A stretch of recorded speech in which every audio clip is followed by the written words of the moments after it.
always looks so professional when we get to start the show that way. Hmm. And when I remember to hit the go live button when I'm supposed to, so I don't have to do it twice. I was wondering why we watched it twice. I was like, the first one wasn't live. No, that was the problem. So, welcome to the latest episode of the Ascendant Art Podcast. We are always trying out new things, like going live on Friday nights to just chat about what's going on. Normally, we had been on Thursdays, before that Tuesdays. We're just trying to find that right spot for where our audience is happiest and can enjoy our program and content. So, how are you doing, Slender? I'm doing well. That said, I mean, if any of the people who happen to catch our video think there's a good time slot we should go and occupy, throw those comments down below. It'll really help us out with the algorithm. The algorithm, although what really helped us with the algorithm of late was you're just doing a short with you just ripping what was it, lore that was not of high quality. Since we're still at the beginning of the broadcast, we don't want to drop the curse words yet. No, and I mean, it's what I push for. Like, I think there are three core pillars when you're utilizing established IP for a new story, and those pillars are the lore, the tone, and the characters. Right? Like, you can't change the lore. The tone should be at least somewhat reminiscent of the parent content. A great example would be something we're probably going to talk about a little later today: the tone of Velma versus the tone of the original Scooby-Doo. And then the characters, like, you want to race swap them, fine, but you're making them wholly different people than what they're supposed to be. I think You I know? brought up this example before, and it was it was the Daredevil movie with Ben Affleck, where they cast Michael Clark Duncan as Kingpin. And I was in comic book stores, also, there at the time. No one had a problem with that casting because everyone was like, "No, that's a good Kingpin." That's No, and even in bad, reimaginings, remakes, etc. A lot of people didn't like. They did the live action adaptation of Death Note, the anime. There was nothing good in that except for the kid that got to play L. Like, I thought, okay, as far as a live action goes, he's a pretty good L. But then as the story progressed, they kept shifting him further and further away from L and more to, we're just doing our own thing and these characters are growing in different directions than what they did in the anime. It was bad. But I honestly thought the kid did an okay job as L. The fact that they had race swapped him did not bother me. Yeah. So you mentioned it. Let's go ahead and get right into it. Let me go ahead and share a screen because the Velma, which is a new adaptation of Scooby Doo, I guess, has premiered this week on HBO Max. It's created by Mindy Kaling of The Office, and I guess she had her own show that was on Fox and then Hulu. Anyway, she's a comedian. She's been in a lot of different things. It is not being well received. It's in fact, it's pretty terrible. Like, we're looking at these scores here. Even normally you can count on critics to be your bulletproof vest for this kind of content, and even they are not giving it good reviews. Honestly, the critic score has gone up since earlier today. It was down as low as 50%. What hasn't It gone is up funny, is though, that Velma and The Witcher Blood Origin seem to have passed each other in the elevators, because Velma started out in the teens and is now fallen down the steps all the way to 7%.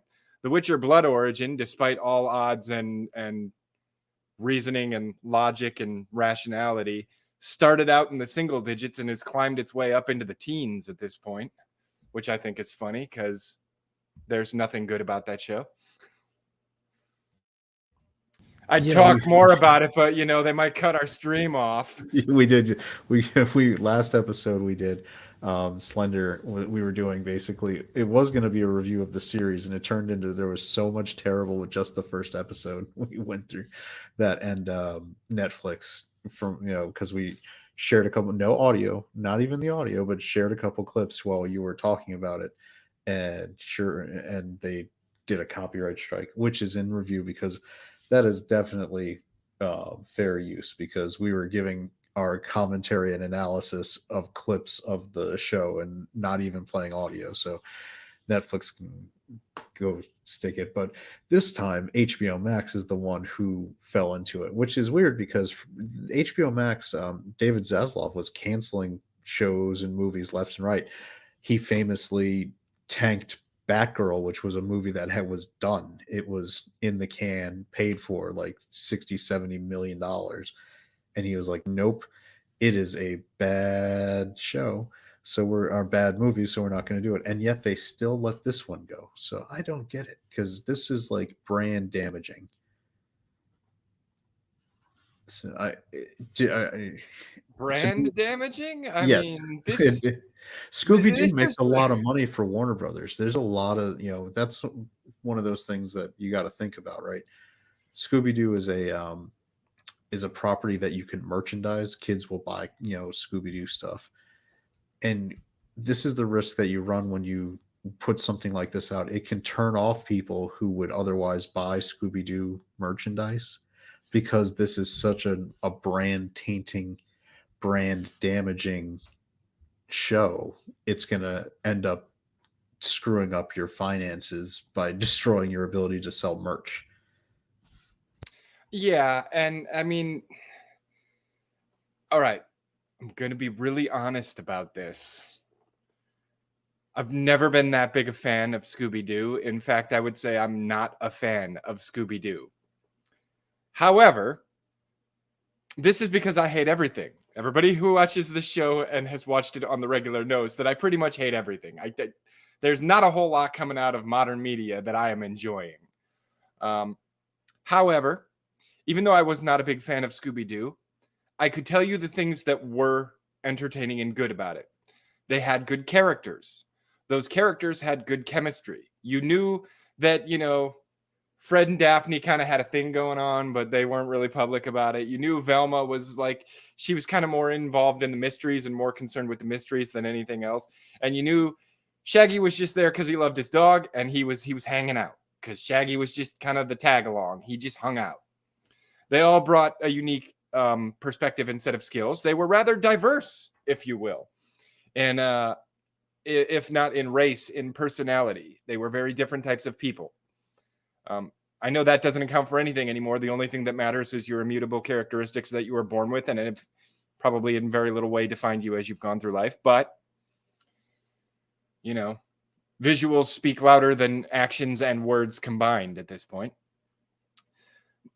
But this show, just from the trailer and everything else I've seen, it lost the plot. It doesn't know the tone. It doesn't know the lore. It doesn't know the characters. It doesn't know shit because it didn't care. They literally, once again, reskinned Scooby-Doo, or reskinned a story that isn't Scooby-Doo with Scooby-Doo characters. Yeah, this is, the Velma character has been redesigned to be a self-insert for Mindy Kaling, clearly. So, and you know what? I'm going to flip over because I've got there's a Twitter account that's been posting clips from the show, and I think those would be. Oh, you're going to try and get us blocked this week, huh? Yeah, I'm going to do it. Let's go for it. Let's see. Let's play Russian roulette with Mama Susan. Oh, yeah. I don't know. Let's see. All right. So, should have audio, right? All right. We got here. This outfit is clearly just a ploy to make us think you're not a brain-removing serial killer anymore. No, it's not.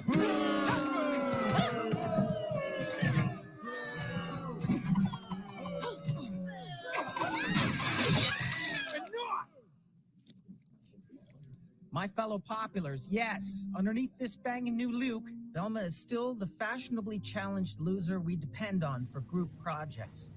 But last night, we spoke.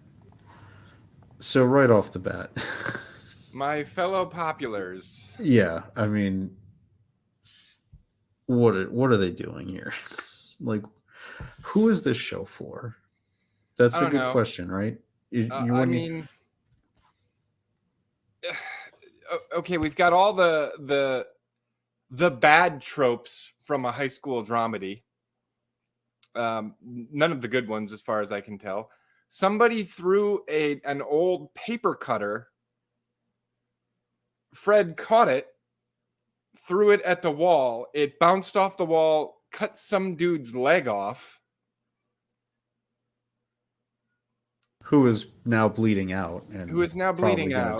die. But I've seen some of these clips today too, and if I remember correctly, Fred is in fact so incapable that he cannot even cut his own steak. Yeah, they decided. But he did this shit, so exactly. no consistency whatsoever to the character. I hate the animation. This art style just pisses me off.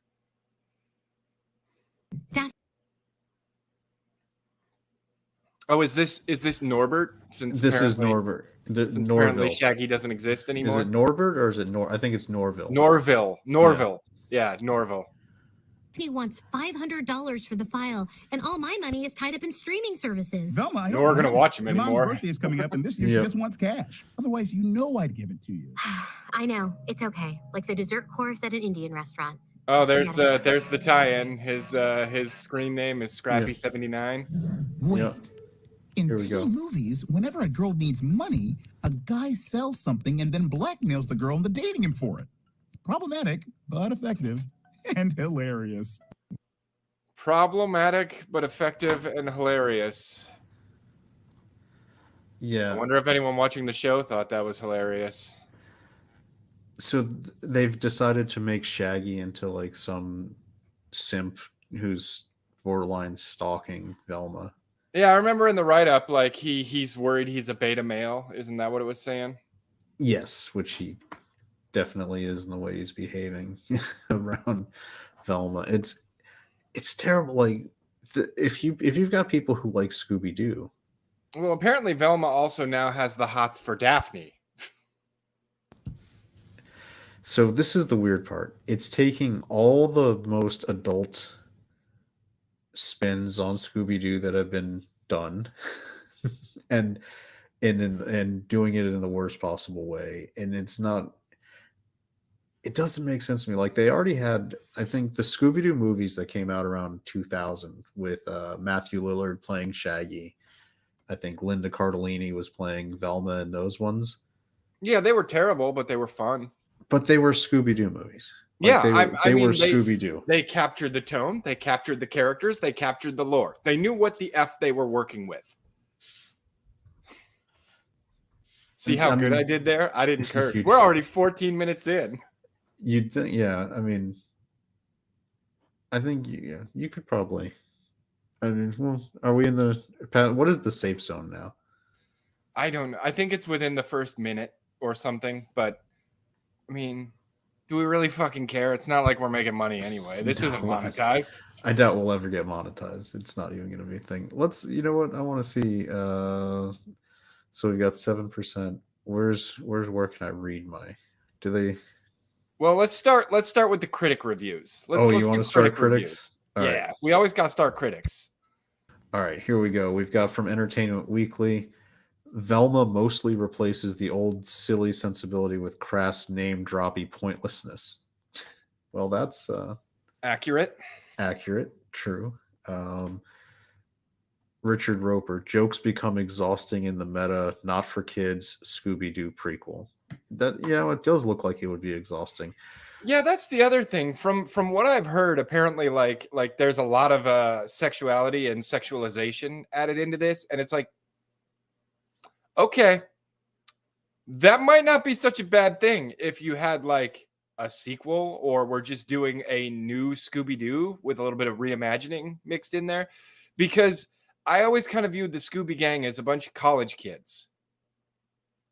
right? Would you be willing to agree that they were probably like college kids in the Yeah, original? they would have to Scooby-Doo? be because they were just wandering the country. They were just driving around in the mystery machine doing the things they do. So it wasn't like they were high schoolers even.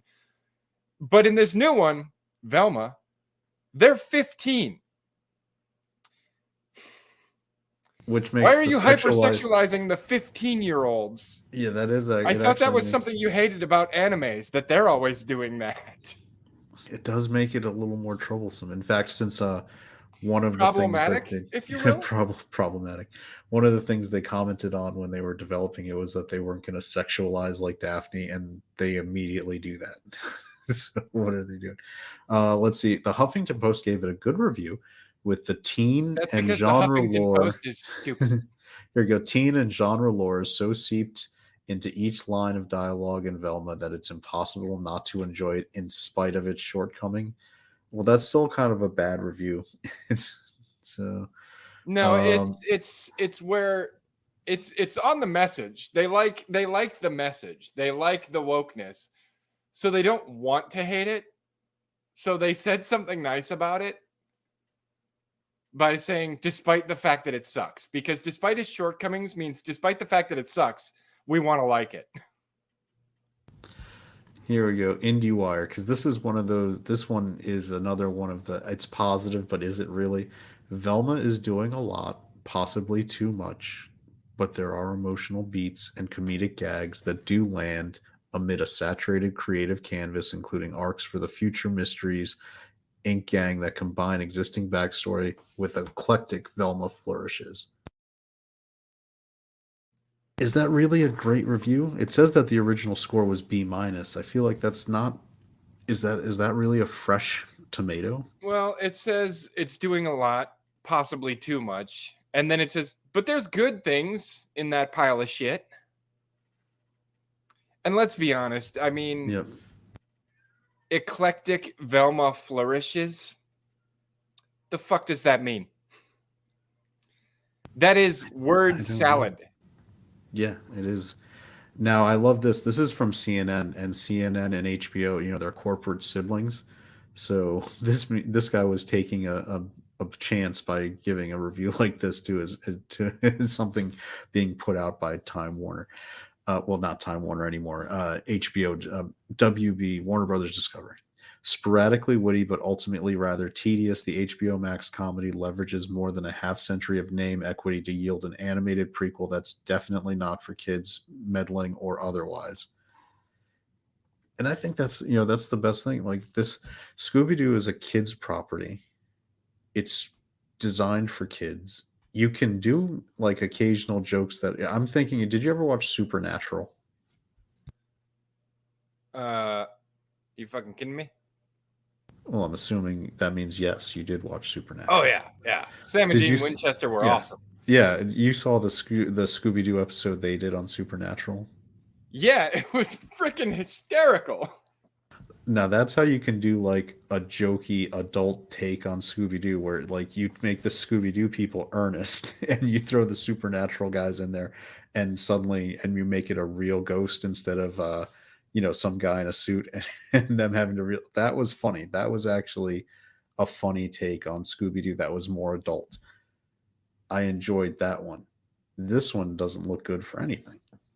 No, and I wouldn't even say that Scooby-Doo was necessarily just for kids. Like, there were adult jokes in there, but that's how you do a good family, presentation. Like, there are jokes that the parents are going to get that the kids won't get, and there are jokes that the kids are going to get that the parents just aren't going to think are that funny. But your sense of humor kind of evolves as you grow up. But there are places where you can entertain everyone.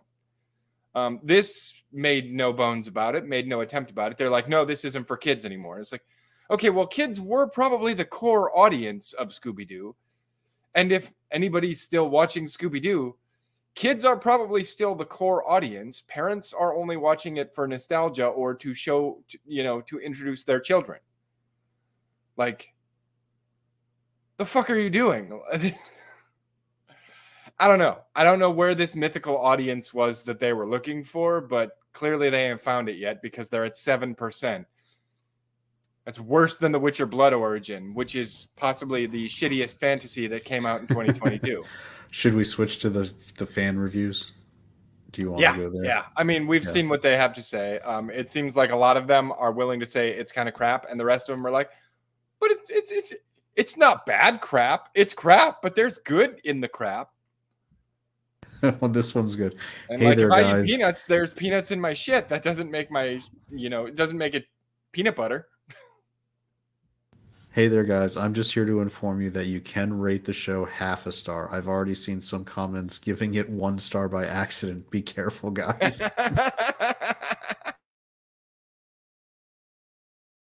It would have been better if it was made with original characters instead of giving us watered down version of the characters we love, but this is a very cringe show in terms of writing. You should watch this comedy. It is a funny show, in quotes. I loved it, in quotes, more than She-Hulk. Very, very funny comedy. I bet the next season will have even better comedy. Half-star review. Well, look at this one. It misses the mark a couple times, but overall, I think it feels fun and fresh. Once again, once it gains its footing, I think it'll take off. So this is a 3.5 out of 5 stars, where the person is basically saying, I think later on it'll be good. Yeah, and I have seen nothing that leads me to believe that that is a statement based on any objective stuff coming out of the show. Like, the show sucks. Why does this even exist? I've lost all hope for the world. Okay. Think it's time to stop subscribing to HBO Max. That's a bad quote if it's accurate. Streaming services. This show is an example of why people are turning you off. If your shows don't grab us, we'll watch something that's free during brief stints of idle time and save our money and time. That's the point. We, as consumers of visual media with limited time and money, are now saving our scarce dollars for those big cinema experiences that are starting to flow again. Getting out of the house and off our arses. To hold us, you need to produce something special, or at least something that has watching value. This isn't that. Plus, tearing down and or reimagining beloved characters for quick clicks and short views is so last decade. I can't really disagree with anything in that review. It's pretty spot on. I mean, I don't know. Is it hate bait? Is that what they're trying to get people to watch it for? Like, oh wait, here we go. This is a 5-star review. Unfortunately, I think this awesome show is getting a low score because of the lifestyle and diverse characters. I, for one, can't wait to see the character development. I was worried the creators were going to change. Wait, so there hasn't too been much. any yet? Is that what you're saying? You can't wait Apparently. to see the character development because there hasn't been any yet? I totally see his essence, and I can't wait to see how they introduce Scooby. Mindy, if you read reviews, please keep creating awesome shows. So far, I love them all. Okay. No. I'm not letting that one fly. We're not just scrolling past that one like that wasn't said. Unfortunately, I think this awesome show is getting a low score because of the lifestyle and diverse characters. No, nobody gives a shit about that. Like, I'm sure there are some serious like die-hard racists out there living somewhere. I don't run into a whole lot of them on a day-to-day basis. They're very few and far between. I might meet one a year. So in my 40 years, I might have met 40 racists. How many did you meted? Yeah, I might have met 40 racists in my life. Now that'd be a really high estimate. And that's one a year.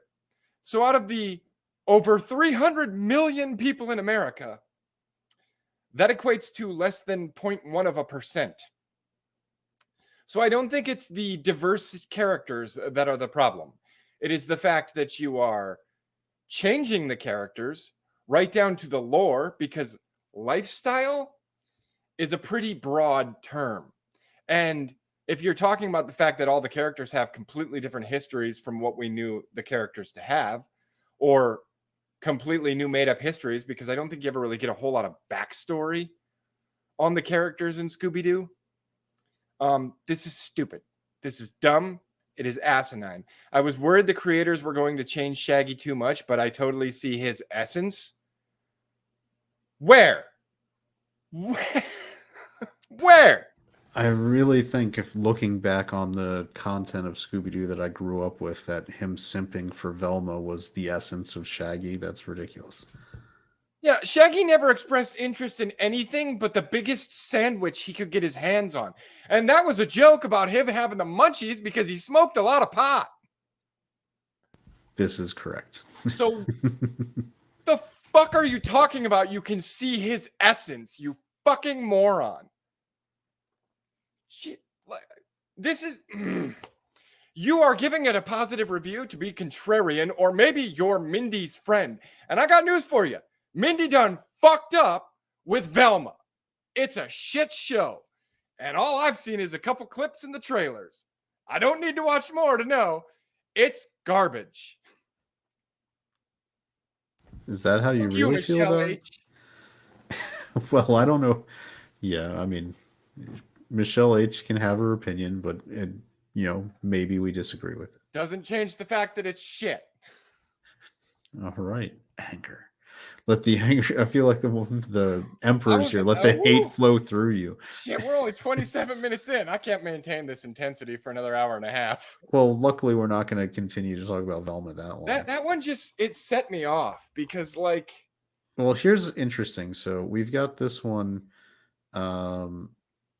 where she was talking about how it has the essence of that, whereas this one had such high hopes for the show, but wow, it is horrible. Doesn't feel like Scooby-Doo at all. And what is with Shaggy? He is a stoner, and this new rendition is blasphemous. His personality, along with Scooby, was the heart of the show. Kaling failed miserably with this one. I don't understand how two diametrically opposite positions on Shaggy can be that, but from what I've seen and having watched a lot of Scooby-Doo in my life, I feel like this review is a lot more spot on about them getting Shaggy wrong. Even as someone who, like I said, wasn't a big fan of Scooby-Doo to begin with, I've watched a lot. It's one of those things where if you're just flipping through the channels and you see Scooby-Doo, you might end up kind of watching for a second because something interesting is happening on the screen. It's visually interesting. And then the next thing you know, you've watched the whole episode, I also loved the ones where they'd meet real life celebrities. Like one of my favorites was when they met the Harlem Globetrotters. That was freaking hilarious. But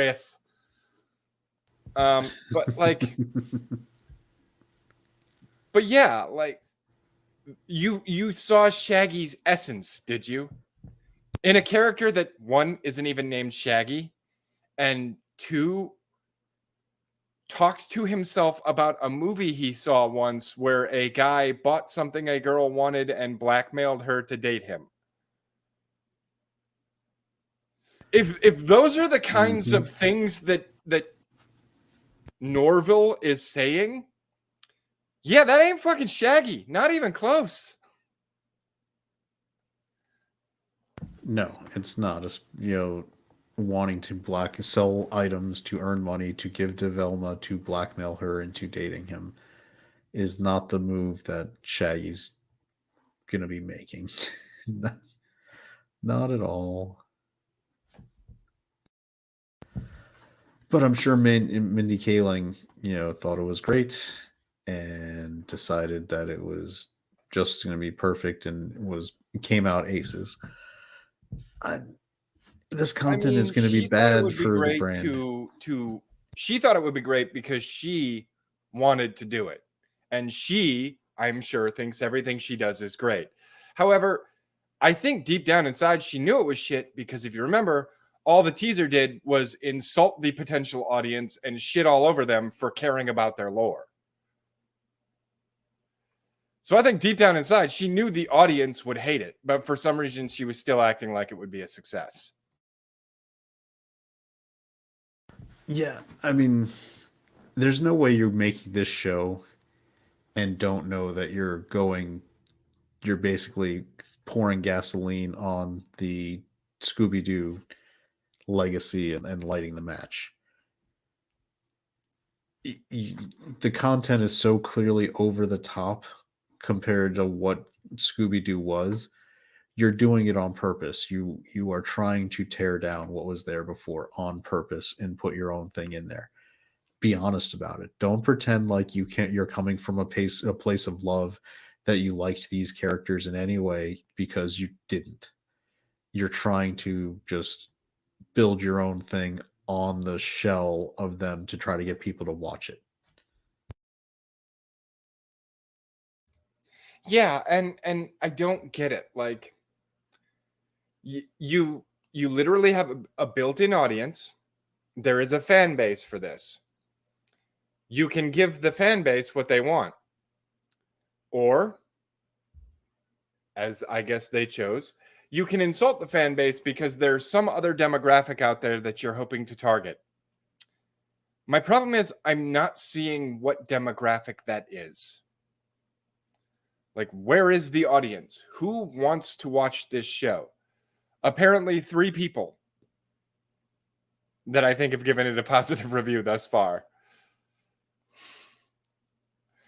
Well, and poor Michelle H is going to be feeling that burn that you left for a long time to come. Let's be honest, I'm sure she's never going to see this, and if she does, I don't care. You know what? Let's try another experiment. So we're on Rotten Tomatoes. Let's just check in on Witcher Blood Origin and see where that one is at now. Whew, 13%. There. Really rising. That means that the audience score of Witcher Blood Origin is double the audience score of Velma. What are they doing, man? What do we got here? Netflix, take this L. Yeah, here we go. Yeah, I had high hopes, but this group of writers haven't got a clue. Thoroughly disappointed. Netflix, take the L. See, this is a smart person. They knew you could do half-star ratings. So that was the main thing I've taken away from this conversation so far.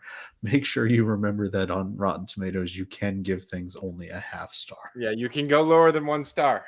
It is possible. Do it. I'm confused by all the negative backlash online. Any fan of Witcher and Nightmare of the Wolf should like this prequel. I wanted more episodes, but that's just me. Yes, Brian B. Yes, that is just you. Okay, Brian B. Present your argument.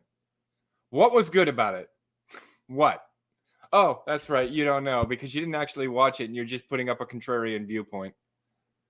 Well done, dickhead. Slender, you watched the whole series, right? The entire Twice now. Because you were preparing to go over.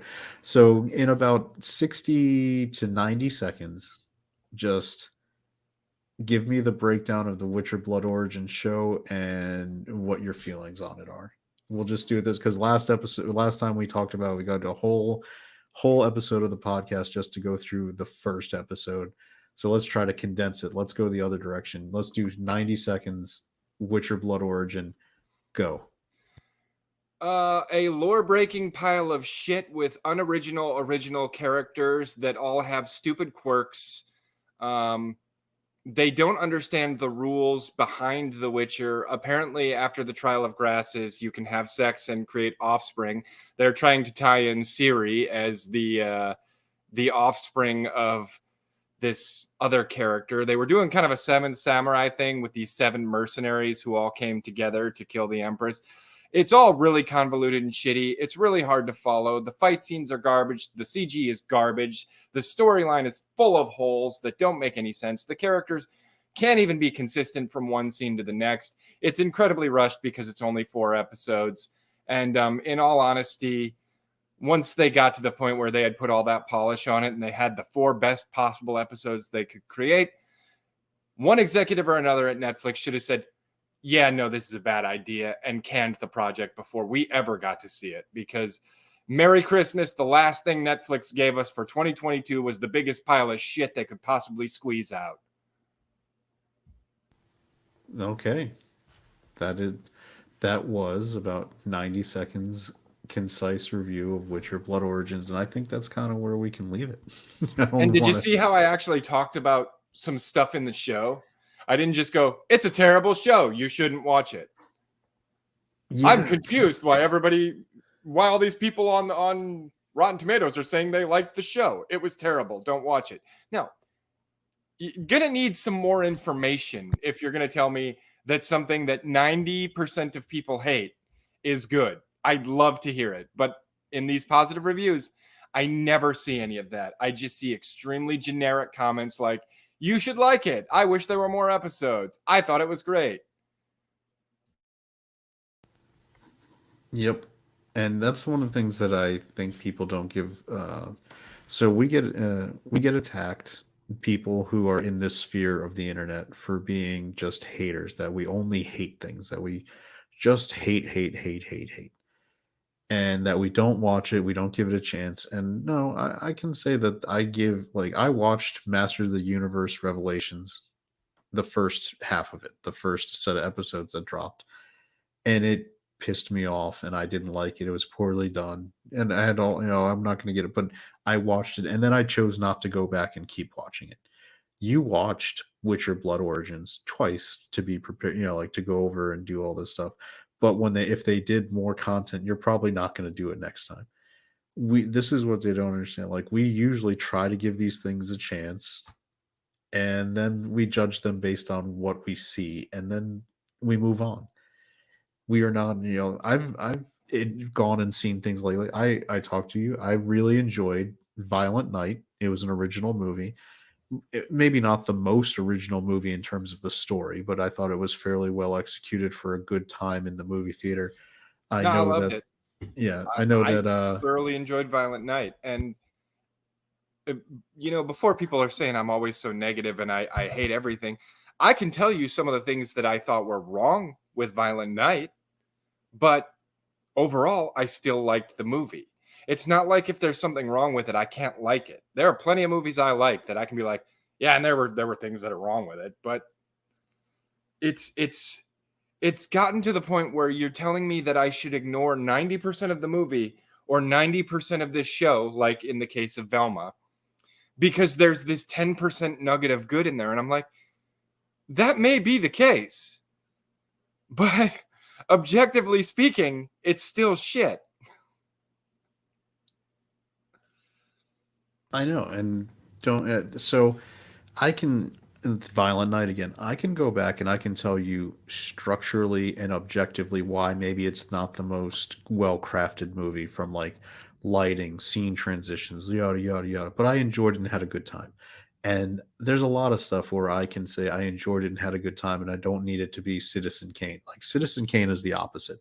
Citizen Kane is a movie that I just like toil through. Like, when I watched it, I was like, this isn't really getting me, but I could appreciate that from when it was made, like in the 1930s, that they invented shots, they invented special effects, they invented camera angles that didn't exist before. From a technical standpoint, I can say I understand why this was a great and important film. I just don't like it. There's a way to be objective. Like, if The Witcher was Witcher Blood Origin was well shot and the special effects were good and the story just didn't catch you, you could say objectively maybe it was a well crafted show that just failed on its story.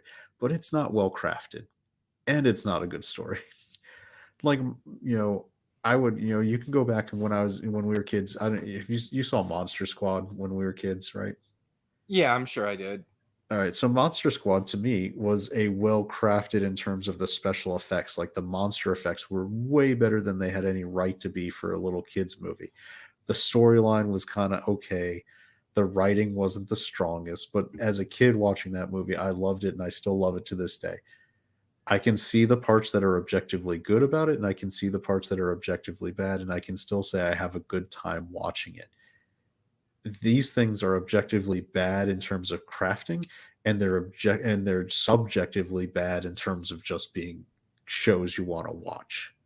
Yeah. Well, and like, A great example. Like, I know Netflix can produce good things. I know they can. Look at Castlevania. Castlevania was a fucking masterpiece. Were there problems in certain seasons? Yeah, some of the seasons were better than others, but overall I would say Castlevania strong, very strong. I would give it a solid like 85 to 90% overall if you take all the seasons and the project as a whole. But then, like you said, Masters of the Universe, not strong at all. Super fucking weak, terrible. But So just Castlevania was much truer to the lore. I mean, you still had Dracula. He was a big part of it. He was a big deal. You still had Alucard, who was a big part of it, was a big deal. You got Trevor Belmont of the Belmont clan. Obviously, the Belmonts are a big part of it. They're a big deal. And you've got Sypha, who was one of the, like, they're in the lore. They've been there before. They're kind of like the magic users of the world, so to speak. They've appeared in a couple of the different games in a couple of different places, and like, I mean, yeah, it wasn't in Symphony of Night. You were Alucard in that one, right? Yeah, yeah, yep. because that was and like you that's could the one watch I this. remember. That was like probably peak Castlevania goodness was Symphony of the Night. Yeah, and you could watch Castlevania, and you very much were like, this feels Castlevania. I don't know What that was people great got is that Trevor with Masters Trevor of the Belmont Universe. was a in the Castlevania cartoon animated show anime. It wasn't Yeah. anime to me. He was That's an anime. great. I mean, look at it. Yeah. It's a fucking anime. Yeah, he was a great example of the flawed hero. He was he was not a great guy, especially when you started the show. And he had skill sets and he was capable and but he wasn't, he had to grow over the course of the series. And that's that's a great example of good writing. You can give a person flaws and allow them to grow and it makes them more interesting. We've talked about, and again, I think Mahler and some other, have gone ad nauseum about Mary Sue's and how it's I think the Critical Drinker is really, really good at succinctly going into why Mary Sue's are boring characters. Mm-hmm. You need somebody to have failure to learn, to get better, to achieve. Without, without failure, you can't have a montage. Like, you can't even do like a 1980s like typical montage to where you show somebody getting better at something if you don't have failures at the beginning. Well, Like, and the you other couldn't, big part like, of it Rey was, from Star Wars could never have a montage because she never failed at anything.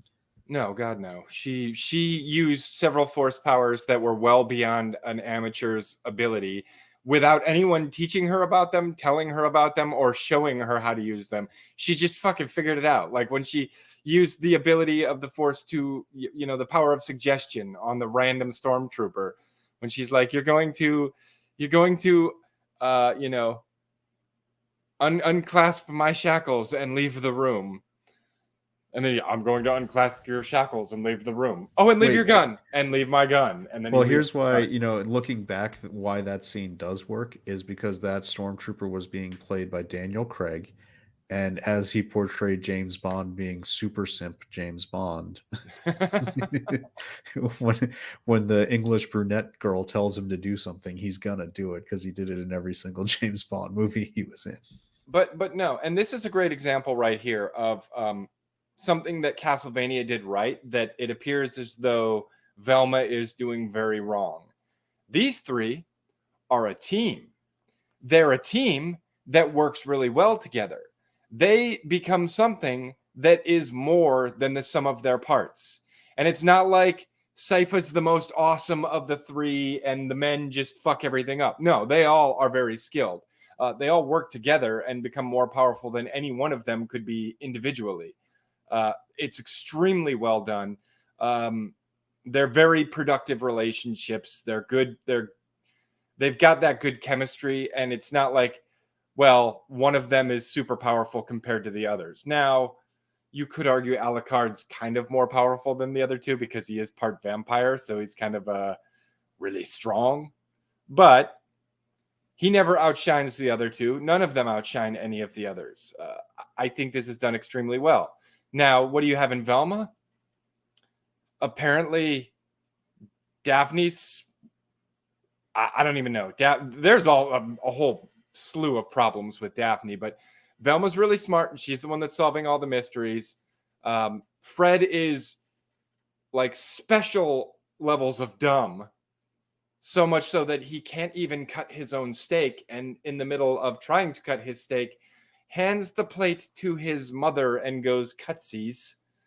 Oh, isn't that funny? That's so Yeah. hilarious. And Norval is a simping little beta male that wants to blackmail Velma into dating him. So really, Velma's the only one who's got any value. The other two are just there for jokes and to get shit on.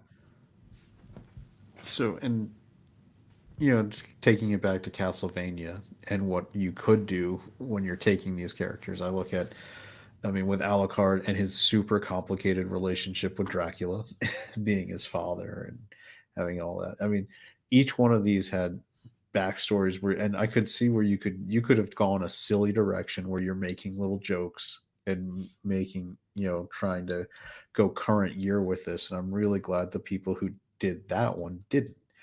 And it's become a long, a project with longevity. Like, we can go back and watch this Castlevania show again and again and again and enjoy it. I'm sure Netflix still gets repeat viewing of people going back and watching Castlevania because they just enjoyed it and they want to have something going on. It happens with a lot of anime content. Like, I've gone back and I've watched ReZero several times. I think I'm in the process right now of rewatching Sword Art Online. I'm going to get hate for saying that because there's people hate Sword Art Online, but they still watch it. It's like the most popular thing people won't say that they like. I mean, you've watched Sword Art, I'm guessing. I think we've talked about it before. I don't understand all the hate. I know, like, apparently it hurts your weeb credentials to like Sword Art Online, but I really like it. I just finished. Now I'll do that Alicization. hipster thing and I'll be like, .hack was better, but I mean, but I don't know. I feel like, I mean, have you watched through Alicization? I've watched as far as the part where, like, somebody was attacking a facility that he was in and they were stealing the machine that he was hooked up to. That's the latest season that they did. Although they did just put out a they're doing like a prequel series where it's being told from Asuna's side. From when was it Alucard? Alucard, the original location of Sword Art Online. I don't remember. I mean, there's a lot going on in Sword Art, and I've always liked Sword Art. I thought it was pretty well done. The characters are fun. The story is compelling. I also like the fact that they give this kid legit PTSD over the, like, it would, like, if you're in that situation and people are genuinely dying around you, it's gonna F your head up so much. Like, yeah, but never so much that, like, it's never overblown. Like, it's well executed in that it's not hampering the story progression or anything else. It is a powerful core wound that they've given him, but he's able to overcome it, Yeah, I mean, let's see. I'm trying to find a good image to go with what we're talking about here. But yeah, I've never quite understood all the hate for Sword Art Online. I'm like, Sword Art Online is exactly what I thought it would be, and I'm enjoying it. I still think it's fun.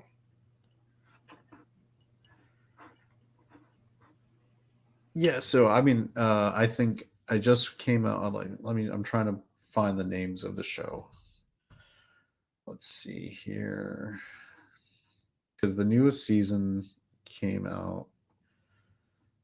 All right, so we're up to Alicization has both series done. They had the regular one and Alicization War of the Underworld, which was also good. and the newest one is called Progressive Aria of the Starless Night. Progressive? Ooh, I don't know if I like that. Well, I think it's. I mean, it's Japanese, so it's gonna be. Um, it's what I trust the authors over there to actually not be doing that. Now, it is interesting because it's called Sword Art Online Progressive, and it's retelling the story from Asuna's perspective. It's like it's a what they would call an OVA. You know what an OVA is, but it's basically an anime movie of a show. So it's about an hour and a half, and it covers the first arc through the first dungeon boss, where Asuna teams up with Kirito. Yeah, I don't know if I like when they do that though. Like there have been a couple animes where they do that, where it's the same story just told from a different perspective. And maybe this is because I'm kind of dumb, but like it makes it more confusing a lot of the times. Or I get extra tidbits here and there, and it's difficult for me to put that into the timeline and know who knew what when, because now I'm seeing the same timeline replayed from different perspectives over and over. And it becomes difficult for me to separate character knowledge from player knowledge, as it were. Me, as the person who's watching, I would be the person who knows everything that I've seen. But then I start getting confused as to which character knows that. And then I'll find myself asking, like, did that character know that? Because if he knew that, why the fuck did he just do the thing he did? Oh, he didn't know that? Are we sure he didn't know that? Because I thought that happened, and I swear I saw him there when it happened in this other episode from this other perspective. I generally think it's a bad idea to get that convoluted with it, and unfortunately, I mean, I'm sure it makes money, because when you've got a really successful series like Sword Art Online, the people who will admit that they like it just want to watch more, and the people who won't admit that they like it actually like it and still watch more. Yeah, that's a good. So what they did with the Sword Art Online Progressive is they've created a whole new character out of thin air for it, which is Asuna's friend from school, who was the one that got her to play SAO. She must not have been online when Oh when no, shit she hit the was. fan. Oh, she She was? was. Okay. So that's how Asuna learned and got skills. And so it does make But sense. we never saw this character in the series. So there is a spot where you can, if you think about it, remember, you didn't actually meet Asuna until the little powwow when they were talking about taking on the dungeon boss. Yeah. And Kirito was kind of an outsider up to that point anyway. Yeah, so there's a big gap where Asuna, you Asuna. where Asuna's characters, it's not really anything you have to worry about rewriting because we didn't see anything about her before that part of the story. And if you realize if you look at it I realized because I went back and I watched the progressive movie, and that's what's prompted me to do the rewatch of Sword Art Online from the beginning. Yeah, I just from the storytelling perspective, I don't see the benefit here.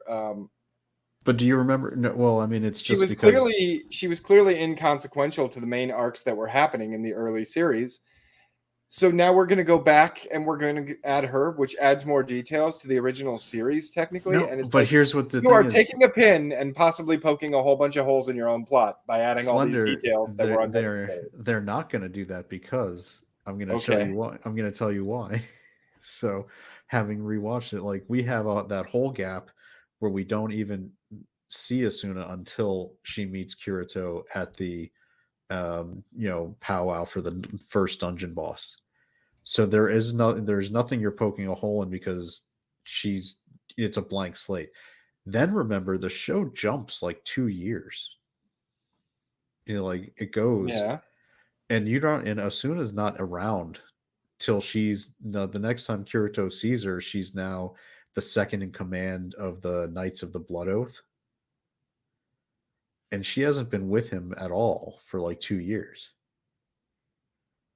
you don't know we followed Kirito exclusively where he was going and he had those horrendous events with his first guild that he formed up with and all those other things that happened where he meets the girl with the little dragon familiar where he so I get what you're saying. there's You're a saying that giant this could blank have happened canvas. far enough away from the main character that it won't cause problems, but they're still going to be talking about the lore. There's still going to be story happening. They may very well find items or weapons or armor or anything else that you're like, why the fuck didn't they use that in this other part? Like, you're still adding an inconsequential story that is not part of the main. Like, you could have made this a spin-off, but you're tying it so very closely to the main arc by having this woman have an, the common thread would be Asuna, and Asuna and her are friends, yet we never see her in all the time that she's there. So presumably she died at some point, and that's why we never saw her again or something. Well, they move on. She moves on from her friend after so they do it real. I don't want to spoil it because it's actually I think fairly well done. I think it's a dangerous game, and honestly, like, I'd rather you didn't work on this and gave me more of the story that is still going. Well, this is why they're doing this one. Is I think the writers Trying to set something up. No, it's because the writers they've animated through the Alicization arc that's finished, and they haven't finished in the story the next arc that's being written for the main story. So they've got these other side ones that people had written. So animate that, make money. It's kind of what happened with Attack on Titans. The show has, because it's weird to say it because this never happens in anime, but the anime has actually outpaced the manga and the light novel. Because normally you're going look. Your inflection is making this difficult to me. You're sarcastic right now, right? You're forgetting that that anime is usually 10 years between seasons if you get a second season at all. Yeah, but not popular anime. Bleach did the same thing. They blew past the manga, and that's why you got the Bount arc or whatever the hell it was that sucked. And like a lot of the animes that are super popular, the ones that like hit the mainstream hard, like they blow by the mangas, and that's usually once they've gone past the manga, that's usually when they fall apart. Yeah, I think My Hero Academia was on the verge of getting past the story that they've done so far because that's another one that's actually pretty popular. Yeah, I like My Hero Academia. I think it's fun. So they did this OVA to help make sure that Sword Art Online was still going, in the realm of pop culture as they're waiting. Keep it in the public zeitgeist. Exactly. I will tell you, you definitely should watch the Alicization all the way through if you haven't. Did you let's see that they started storming the boat. Did you finish where they actually took care of that and resolved it? No, I think maybe only the first core was out the last time I watched it. Because I got to the point where they stormed the boat and they apparently stole Kirito. Yeah, so that was the end of the first core because that's where Kirito had been. He didn't even remember that he was Kirito and he was growing up in that fantasy world. Yeah, because they're trying to do something with him. They're like, they can rebuild him. They have the technology. I don't really know. Oh, it's a little more complicated than that, but it gets explained. I mean, because Kirito gets involved. So yeah, so the second core resolves all of those and takes it. So and it's all available in dubbed now, so you don't have to worry. Okay, so I can go watch the second core. Cool. Yeah, so you got something we can watch now. And I actually enjoyed it. I just finished that up a couple weeks ago. And that's what got me because I had watched Alicization, then I watched the progressive, and that's what made me want to go back and watch the beginning because I saw the prequel on. I was like, how well does this fit with what happened before?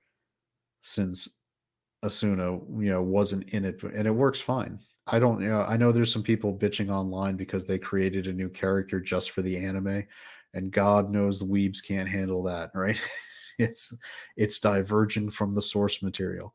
And sometimes if you keep the source material true and you create a character that's good for the screen, it works. And so it's one of those times where I'm going to use that as an example of, in my mind, I thought this created character worked just fine as Asuna's friend, as a reason that she would be in there playing this video game to begin with.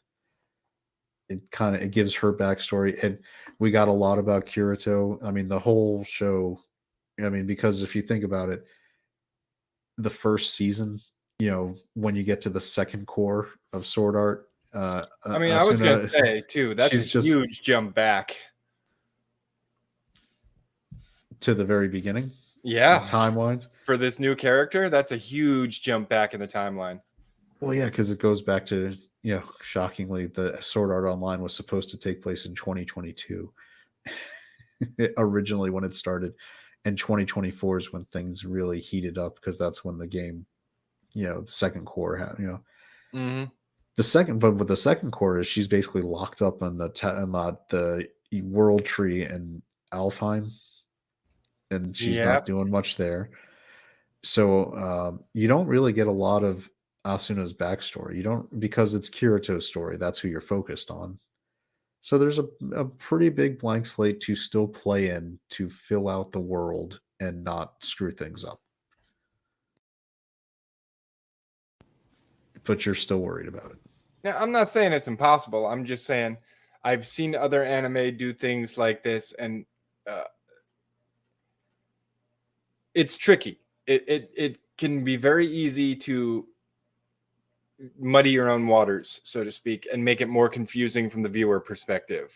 Like, if you leave it alone, then we can fill in the gaps with our imagination. We can create our own headcanon. We can theorize and everything else. When you start giving us every angle, every viewpoint, every detail, it is much easier to see where there's problems with it. And you may be inadvertently adding issues to your own story that you hadn't necessarily thought of. So I'm not saying it's a bad thing. If it's well executed, it's well executed. I ain't seen it, so I can't really opine on that. I'm just saying I have seen where other franchises have done that, and it got annoying. The one I'm thinking of specifically, I watched an anime called A Certain Scientific Railgun, and they took that shit to the next level. Like, there are probably 6 or 7 different series that they've made, and each one of those series is just a different perspective from a different character in the same story, oftentimes in the same timeline. And it's just like, I don't care, and I'm confused. And why are you like, I already know half of this. So it's like that's I'm watching half of the same anime. That's why I think this one works. It's very focused on just her story for what was happening in those events, while those events were where we were following Kirito. Yeah. Which is it's a giant open space, because it's not like Asuna even talks about what she did. Like, if you think about if you're anime only, I can't speak to the light novel. Maybe she got into more details. She never talks about why I joined the Knights of the Blood Oath, how I got there. She talks. It was inconsequential. Like, we didn't need to know. He married her. You'd think that's the stuff you would talk to with your wife. And we're all watching Sword Art Online. What we wanted after they got married was for them to, like, before they got married even, was to have like entire episodes where they just talked about their pasts, their likes, their dislikes, their turn-ons. No, I don't fucking care. Like, I could see they have a good relationship. It's cute. We had an entire episode where he was like fishing. So kiss my ass. Yeah, and how did that episode end again? Didn't they fish up like a giant monster fish? Yes, that they both had to fight. Yeah. What they didn't do is talk about their feelings while they were fishing. Like, fun things were happening. There's a lot of talking about the story. There's a lot of talking about feelings in Sword Art Online. There is. Compared to a lot of the shit that's coming out these days, it's still less than most things. Well, I also appreciate. Like, go watch The Witcher Blood Origin and see how much feelings gets talked about. You also have a lot more talking about feelings than fighting in that. You have to appreciate that Kirito, unlike some anime protagonists, actually just goes forward and kisses the girl within the first 12 episodes. So. Yeah. And I mean, they all have good personalities as characters. Like, I get what you're saying. It would be interesting to know that, but I don't necessarily know that it needs to be part of the show. Like, Well, they're doing it as an OVA. You can get a lot of backstory and lore just from lore books and other things, and there are hardcore fans there would be a market for that, but it might not necessarily appeal to the broader audience. You know? Are you off on Monday? Am I For off the on holiday? Monday? Yes, I am. Yeah. Yes, I am. Well, come on over. We'll go to the theater room. We'll do like an SAO marathon and have a good time. We'll do Alicization and then Progressive. Come on, do it. You know what you want to. We'll discuss that after the show. No, because I just because I know I like to suck people in when I start doing a rewatch. I like to have other people so I can go over things and have it fresh in everybody's mind. Yeah. I mean, I'd have to catch up. It's been a while since I've watched Sword Art Online anyway, so. But it's funny because I enjoy it. The only thing I've noticed, Sword Art Online was one of the first ones timeline wise that I noticed that had and maybe I'm just have a giant glaring hole in my anime memory that had the like objective little sister making the move on her brother thing, and Yeah, I that feel was like weird. that's blown up a lot since Sword Art started. Like Sword Art Online was 2012, and in the 10 13 10 12 years 10 11 years that's happened, is it just me, or has that become like a really prevalent thing with anime? I mean, I think it's a trope. I know that. I don't know. Some weird stuff. I feel like it would be bigoted of me to kink shame, but it's not my thing. Yeah, not mine either. I'm team Asuna, I guess it should be. Yeah, I mean, Asuna is obviously best girl, so. Although I'll be honest, I kind of liked the blacksmith girl too. She can make swords for you. There's she's capable. She ran her own business. I liked There's her. something to be said I for liked that. the sniper girl. She was cool. Like that's one of the nice things about it. All the characters are interesting and well fleshed out, They're not cardboard cutout stupid characters. They're not overly exaggerated stereotype characters. Most of them are actually people. Like they have Yep. personalities, believable personalities. Even his buddy who does the samurai thing, and sometimes the Klein, right? Klein. I think yeah, is his Klein. name. Klein has some silly like big whiff moments where everybody kind of laughs at him and he becomes the butt of the joke. But Klein is also still a fully developed character that grows, gets stronger, becomes a valuable member of the group. He's not just some shit heel that they all joke on and treat like garbage. He's a person. I feel like a lot of people in Hollywood and over here in the States who are writing stories, i.e. Velma, have forgotten how to write people, and they just write stereotypes or incredibly exaggerated, unbelievable versions of a characteristic, not a person. Yeah, and anime does gives you, I think, a lot of opportunity to get storylines where they don't. I think there's a good place for writers to maybe say, "Hey, let me watch some good content before I turn in my script and see if it's going to pass." So speaking of what people actually like, Isekai Quartet, which is a joke anime. did you watch the Isekai Quartet movie, the OVA that is now available? I haven't watched the OVA yet. I watched season 1 and season 2, but their characters are more compelling and interesting and more dynamic than most characters in that are coming out of America at this point. And it's a fucking joke anime. Can I tell you it's a personal point of pride that I had helped you watch all the ones that were highlighted in there so that you could honestly, appreciate really it? all I needed to do was watch Overlord and Saga of Tanya the Evil, because they're driving Isekai Quartet. They're the main dudes as far as I'm concerned. And are you unhappy that I told you to watch those animes? No, not at all. They were great.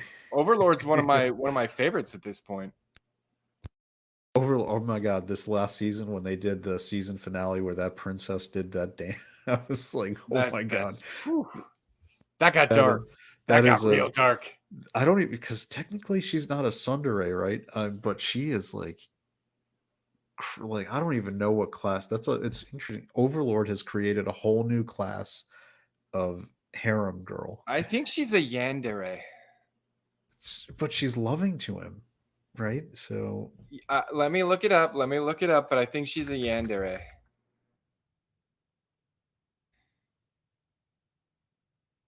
Yeah.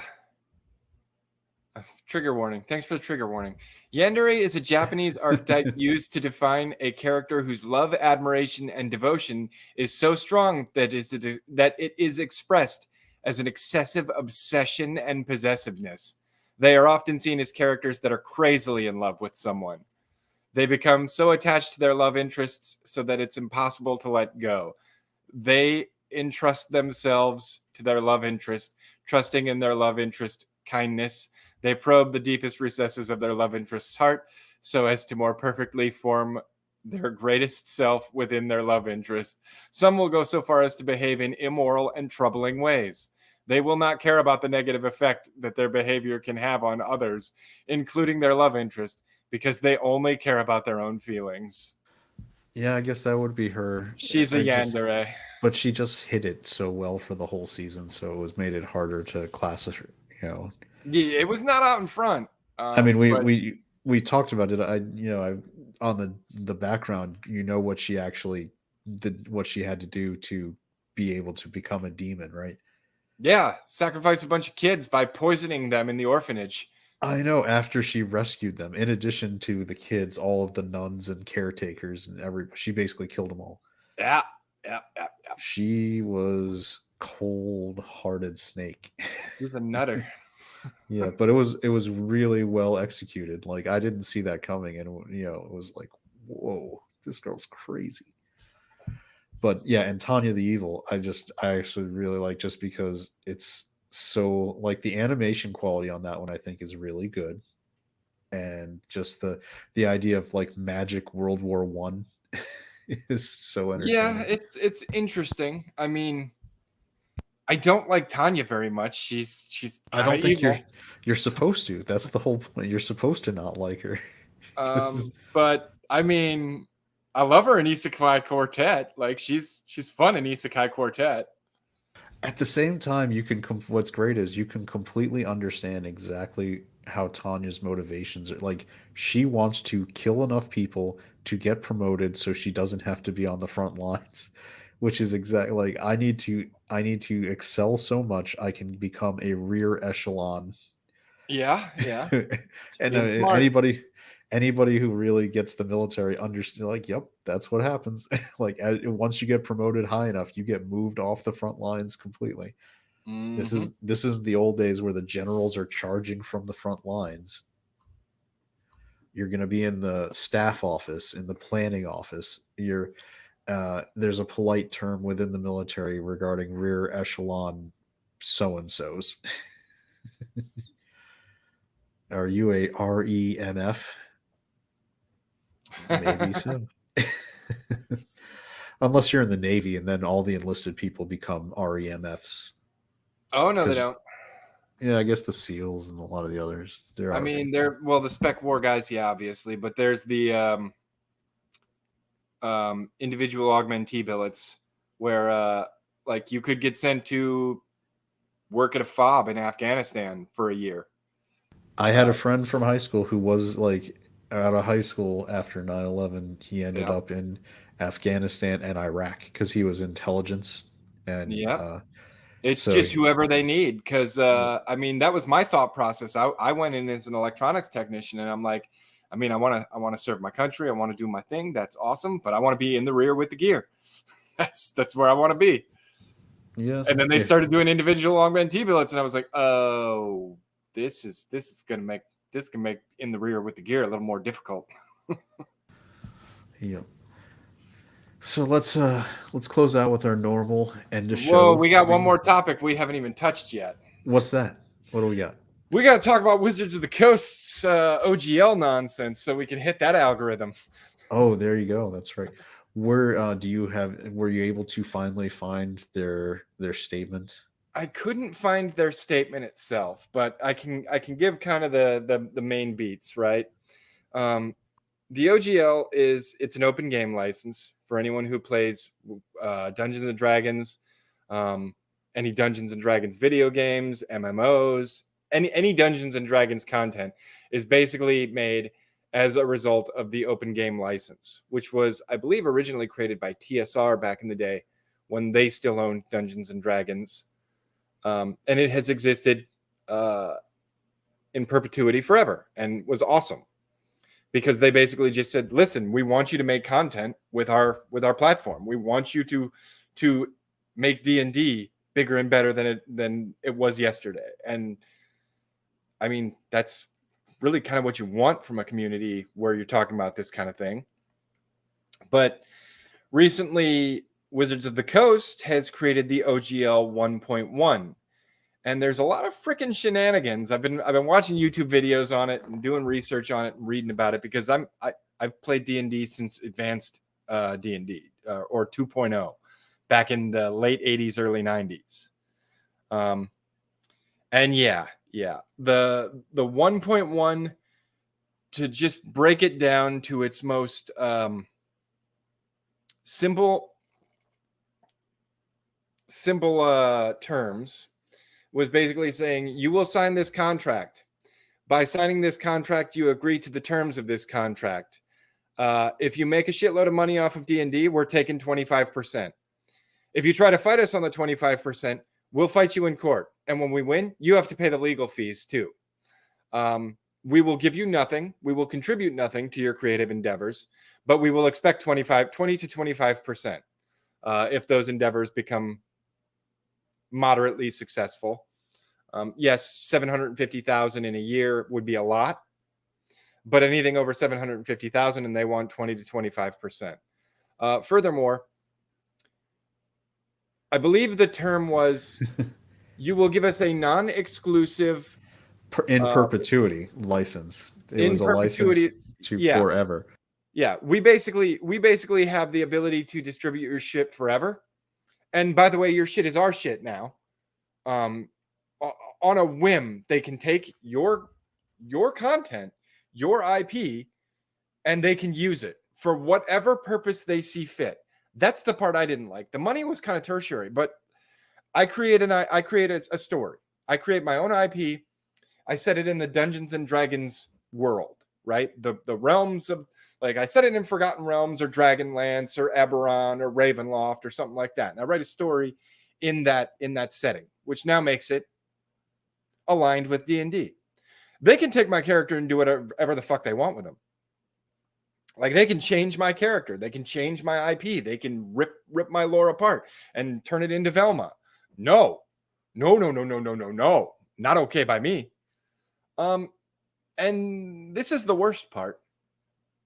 It also has one of those clauses where it says, we can change this contract at any time for any reason without any notice, and you're still legally bound to it because we said so and you signed it. And they also sent this out to a whole bunch of the major players in the industry, Critical Role, Paizo, all those groups. And they were like, here's the new 1.1. Here's an NDA. Don't talk about the new 1.1. You've got a week to sign or we're taking away your rights. But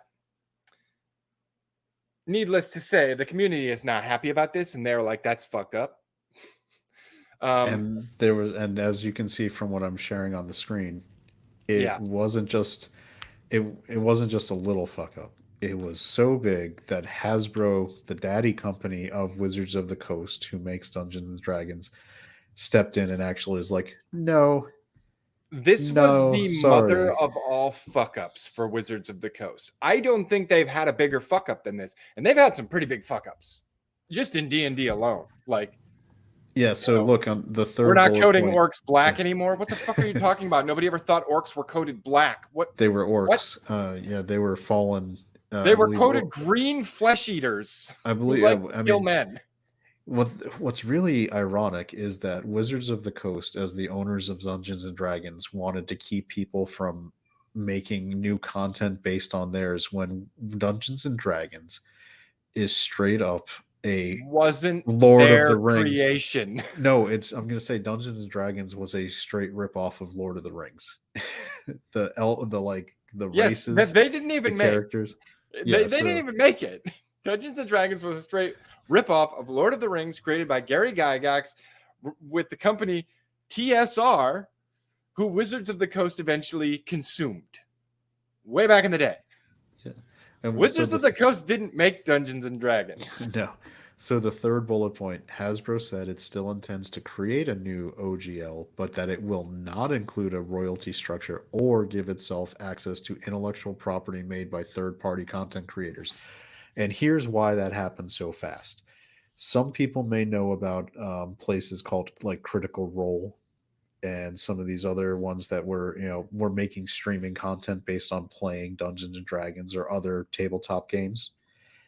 And after these new OGLs were getting leaked out, within the week, a lot of these major streamers and content creators immediately. It's funny because Dungeons and Dragons isn't the only game you can play.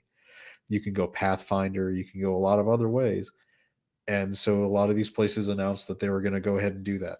That we're just switching. Just going to switch campaign. We're going to switch to a new system. And here's the thing. I don't dislike Matt Mercer, but from what I've seen, his D&D is it's a lot less technical and a lot more it's fun acting. It's fun pretend. There are technical aspects to it. And I can't say that I have a good grasp on Matt Mercer's style because I've only seen a little bit. That being said, Critical Role was nothing once upon a time. Like, it didn't exist 10 years ago. It's huge. It's blown up. And you know what? It's probably sent fuck tons of business and therefore money Wizards of the Coast's way. And how does Wizards of the Coast repay that? They write an OGL that says, yeah, we're not helping you with any of your creative endeavors. Fuck you for your creative endeavors. Thanks for sending us all this business. Now we're going to charge you for the privilege. Like, wait, what? What we got you a huge customer base that you didn't have before, and you're making money hand over fist as a result of the projects that we're doing, and you want us to pay you for the right to make you money. I don't see why any of them would do that. Like, Nope. that is asinine. And I'll tell you right now, like, in my own story projects, I've written a lot of different stories. There are a lot that are half done or ideas that I just wrote down and I've got in a notebook in case I ever do want to get around to writing them. But there were links and tunnels and wormholes, and the veil grew thin in certain places in some of my own stories, like, where theoretically one of my characters could have ended up in, say, the Forgotten Realms. Some of my stories are about D&D characters that we've played in our own homebrew world settings, and up until recently, our own homebrew world settings, we technically said they were part of that multiverse, and you could theoretically traverse one of our world settings into, say, Ravenloft or Eberron or Faerun or any of the other different worlds out there. Ravnica, I guess, since for some reason they brought Magic the Gathering's Ravnica in as a world setting in D&D. They have that multiverse thing going on, right? I've closed all those portals. None of my lore, my characters, or my stories will ever end up anywhere in any of D&D because, holy shit, I do not want that happening. It's like, oh, my character stepped into the Forgotten Realms for a little while, and then fuck, Wizards of the Coast fucking, IP goblin snatched him up, and now he's, a gender non-binary gay goblin that likes to chase fairies in Ravenloft or something, you know, like you could do they could literally do whatever they wanted with your IP as a result of this new OGL. You don't have any say in it. They don't have to consult you on it. It literally says they can do whatever they want with your IP whenever they want for any reason. There's no like, if you disagree with our decision, we can send it to arbitrate. No, there isn't even an opportunity to arbitrate a situation like that. Your shit is now Wizards of the Coast shit, and they can do whatever they want with it. And they are lying through their teeth because they're walking it back now. I shit you not. They are trying to walk it back, but what they said was, we're going to delay this, as you saw there, right? Hasbro delays new Dungeons and Dragons licensing rules following fan backlash. That's code for, we're not going to do this right now. We're going to wait until you're not paying attention again, and then we're going to do it quietly. Mm-hmm. It's sort of like, I think PayPal pulled something like that. There we go. Mm-hmm. And this was a huge lie, right? Like, they were like, your content that you create is yours. We never had any intention of taking other people's rights to their content. We just wrote it into the contract. Yeah, bullshit, you lying motherfuckers. You, like, Wizards of the Coast is the EA of the tabletop RPG world. They get their filthy fucking mitts on amazing shit, like the greatest things that come out of the tabletop RPG community, and they ruin them. They ruin Magic the Gathering. I know a lot of people still play. I mean, every once in a while, I still pick up a pack, but it used to be like, if I bought some Magic the Gathering cards, I'd be able to play those for like the next 2 years. They're on a rotation where you're not even getting like a full year out of them anymore, and they're expensive. The power creep has just gotten out of hand. It's a mess. They've ruined that too, because they want to turn everything into gaming as a service. Yeah, the new person running Wizards of the Coast for Hasbro came from Microsoft, right? Yeah, and she's a fucking moron. Dungeons and Dragons is our most under-monetized property. Then put out more content, asshole. No. We just want to make you pay more money. Then give us more product, asshole. We already pay twice as much for your book than we would for any other kind of book. But you want us to pay more. And all you're really giving us is the book. So my favorite quote, and I'm going to find it in the article here because I think it sums it up, where that they feel like they're under. Scroll back up. I think you passed it. Did I? A little more. Keep going. There. Wizards hoping this part. Oh wait, this no. investment in digital is a strategy Williams says will allow Wizards of the Coast to unlock the type of recurrent spending you see in the digital games. So yeah, so it's somebody who came from Microsoft and worked in Xbox. Yeah, who wants to basically do pay to win, loot boxes, microtransactions, everything that people hate about games. Because they're going to get somebody who's got a psychology degree to figure out how to make you want to keep hitting. Yeah, how to put you in the Skinner box. Exactly, and it's ridiculous. But here's the thing. As a tabletop RPG guy, I've played several D&D, all the way from Advanced, which was 2.0, to today. I've played every version. Some are better than others. I've played Pathfinder. I've played D6 Star Wars. I've played D20 Star Wars. I've played Sidewinder. A couple different versions of Sidewinder. That's a Wild West one.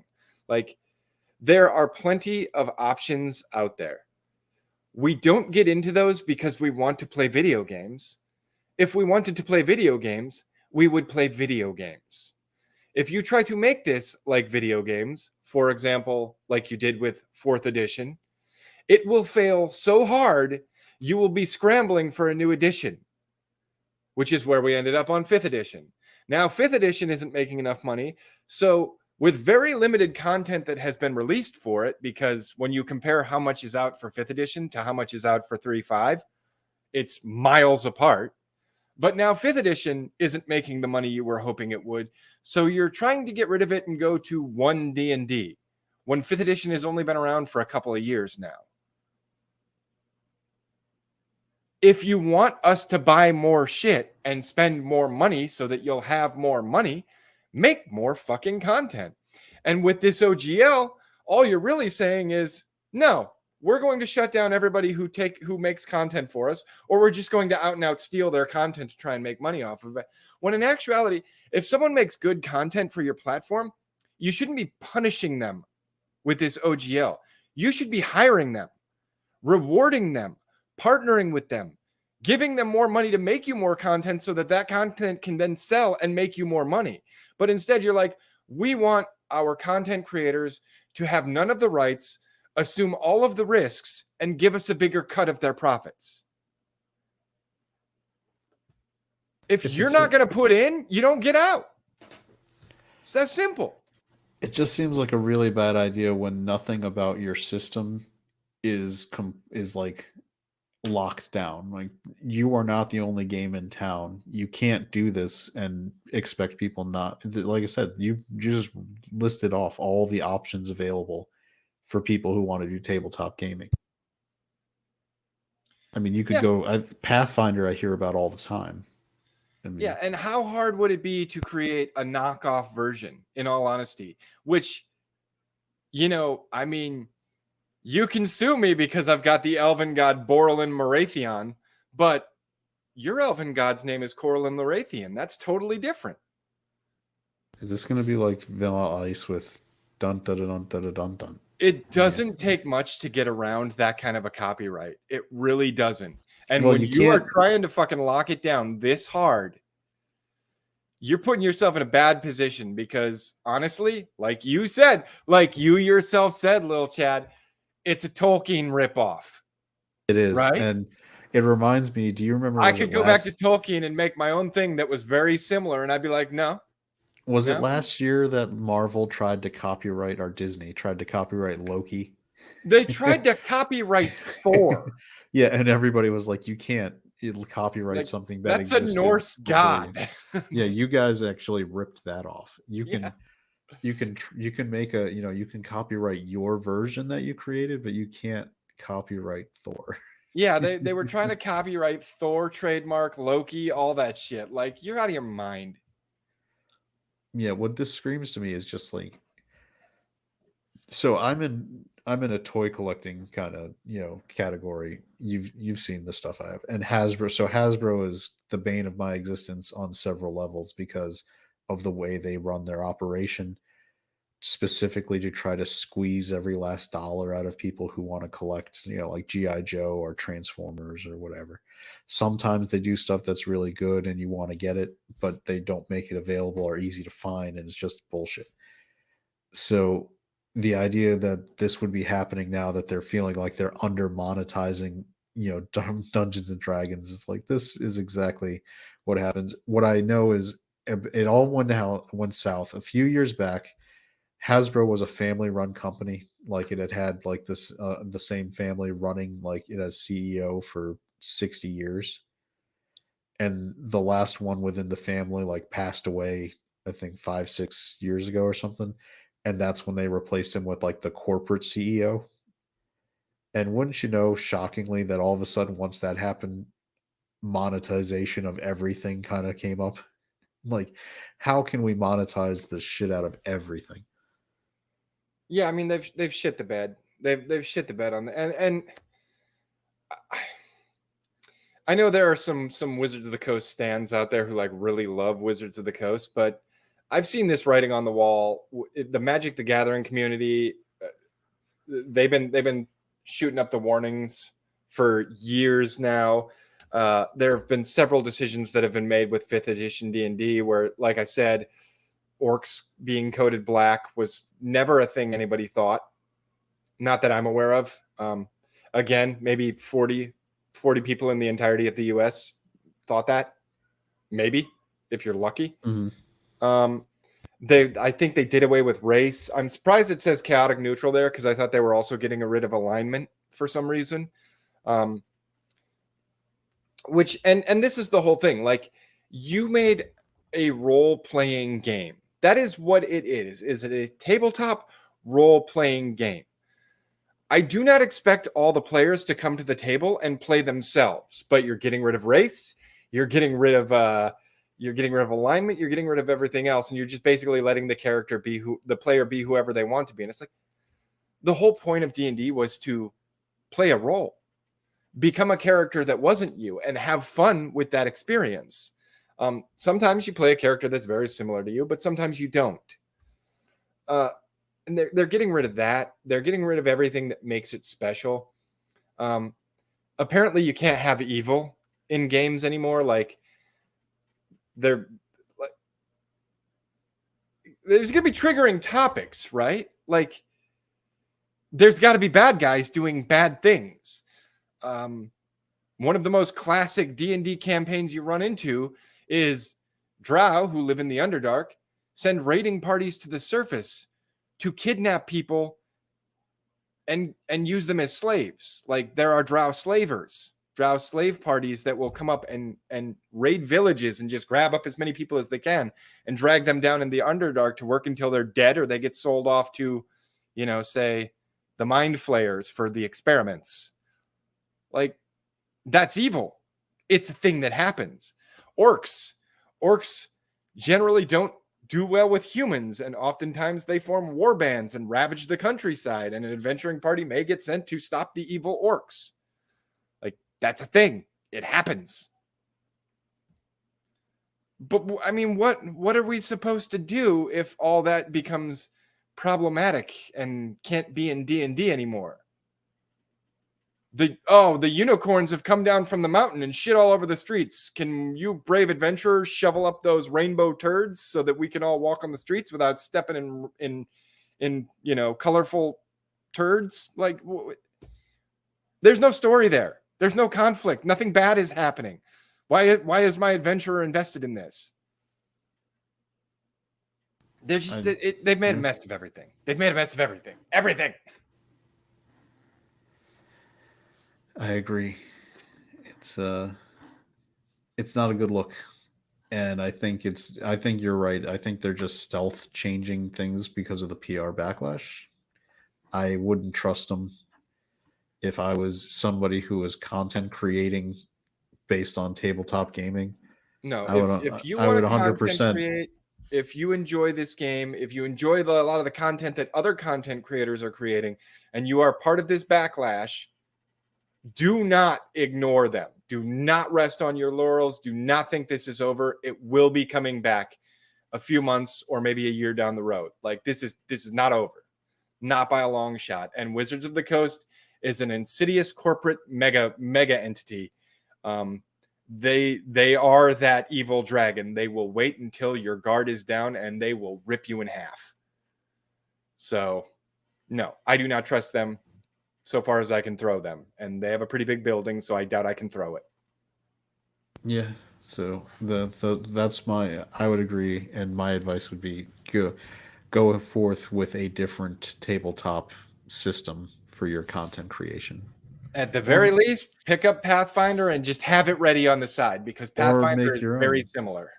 And we know someone who's working on some tabletop systems, and maybe once those are live, we'll start recommending that as an option for people to use, because I think the concept sounds really awesome. It's a little early, so we'll see when that goes live, because maybe if what is it, Critical Role wants to start using that for their promotion, no problem there, probably. Anyway, so let's I think we covered that pretty solidly. And last piece of advice for everybody is, do not trust Wizards of the Coast. They're going to come back and do this stuff for you anyway. As I said, Wizards of the Coast is the EA of tabletop RPGs, an EA with many video game franchises that I found beloved. As soon as they get their filthy mitts on them, they ruin it. Wizards of the Coast is doing the same thing. They're burning through their IPs for whatever money they can get out of them now because they don't give a shit about how long they last. Yeah, they need to make this quarter's numbers. They're not worried about 5 years from now because that'll be a whole different CEO team or whatever. So burn it out now. Mm-hmm. So let's see. We're looking back. The streaming ratings here are from the week of December 12th through 18th, which is as we've talked about, Nielsen is always a few weeks behind. Wednesday is just crushing everybody. It's still owns these things. I still don't get it. And look what's right underneath Harry and Meghan, because a lot of people want to see Prince's balls get removed live on television. Yeah, I don't know that most people who are watching Harry and Meghan actually like Harry and Meghan. I think that's a hate watching kind of thing. I think it's a pause for like, can you believe this MFer just said that? Like, really? Yep. Like, he's gonna bitch about that. Yeah. What's crazy and what have we noticed is just hanging strong, always in there. Yeah. Coco Melon, NCIS, Friends is still up there. Friends, Criminal Mind, like there's a lot of what's the word? There's a lot of nostalgia watching here because people just don't want to watch new shit. Well, can you blame them? Because here's the thing, like people. No. Well, Do you think I'm going to blame them? Do you think no? Because if you go back and you watch, like, Criminal Minds was a show from 10 years ago. NCIS has been on for like 20 years. When you're going back and you're watching that, it's weird to say that even between 5 and 10 years ago, television could still be more entertaining than it is now. So you can go back. I mean, Friends, you can make jokes on that you couldn't say now. Do you remember I don't know did you watch Friends when it was on like everybody else did? I've seen a lot of it. I never watched it religiously, but I know Friends. Do you remember the running joke about Chandler's father? Yeah. Who had become a woman and how that destroyed his life. Yeah, so couldn't make that joke now, right? Because it would just be. I was gonna say that's problematic. Have they removed those episodes since they? I don't know. I think 1% of the population. I think HBO Max just wants the views, so they're going to do that. Oh, okay. So let's see. In original content, Netflix. There's only one spot because this was Christmas time. So Tim Allen, who, even though Disney took a giant dump on him when it came to Lightyear and trying to kick him out and replace him with a younger, more progressive voice actor in the way of Chris Evans, Santa Clauses is the best hit that Disney Plus has had. And when I say that, it isn't because it's rated as high as some of the other ones. It's because its budget wasn't that big and they've gotten just as good or equal returns. So something like She-Hulk that costs maybe $200 million, and I'm being serious, Slender, She-Hulk costs like $200 million. Yeah, it shows. The Santa Clauses was probably maybe not even a tenth of that. Probably not. And it's getting. It's amazing that it's even on the top 10 because let's be honest, Disney Plus is in a tailspin right now. Yeah, I canceled it. There's no reason for me to have kept it. I had it on the annual when it was only like $6-7 or whatever it was a month, and now they raised the price and they have ads, and I was like, no. Yeah, and all the Star Wars franchises they put out, most of them were not successful on Disney Plus. And the Marvel shows sucked. Marvel shows sucked. So I am a fan of Moon Knight from Willow childhood. Sucked. Yeah.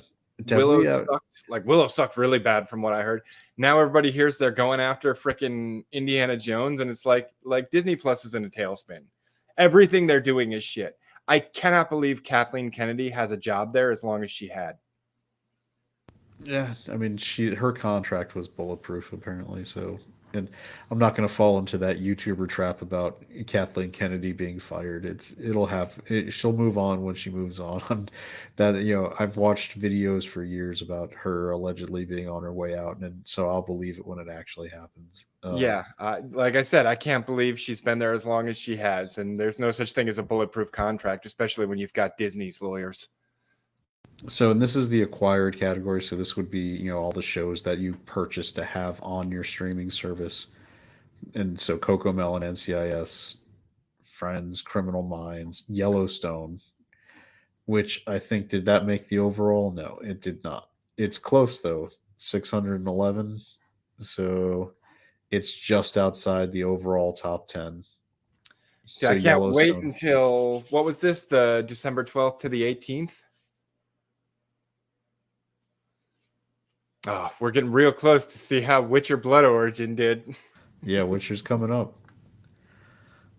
So in movies, Black Adam going to HBO Max in that quick turnaround actually got content here, but you can tell it's Christmas time because look at this top 10: Home Alone, How the Grinch Stole Christmas, I Believe in Santa, Elf, Home Alone 2.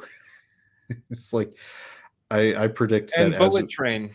Yeah, well, Bullet Train got put on Netflix, so it jumped up there. I liked Bullet Train a lot. I think I people loved should Bullet watch Train. it. I thought it was a really good movie. In Are the you a vein of Thomas Lock, or are you a Stock, and Diesel? Two Smoking Barrels. What? Yeah. Are you a Diesel? Oh, I'm a Diesel. Yeah. I'm not a Thomas. No. Maybe you're a Henry or anyway.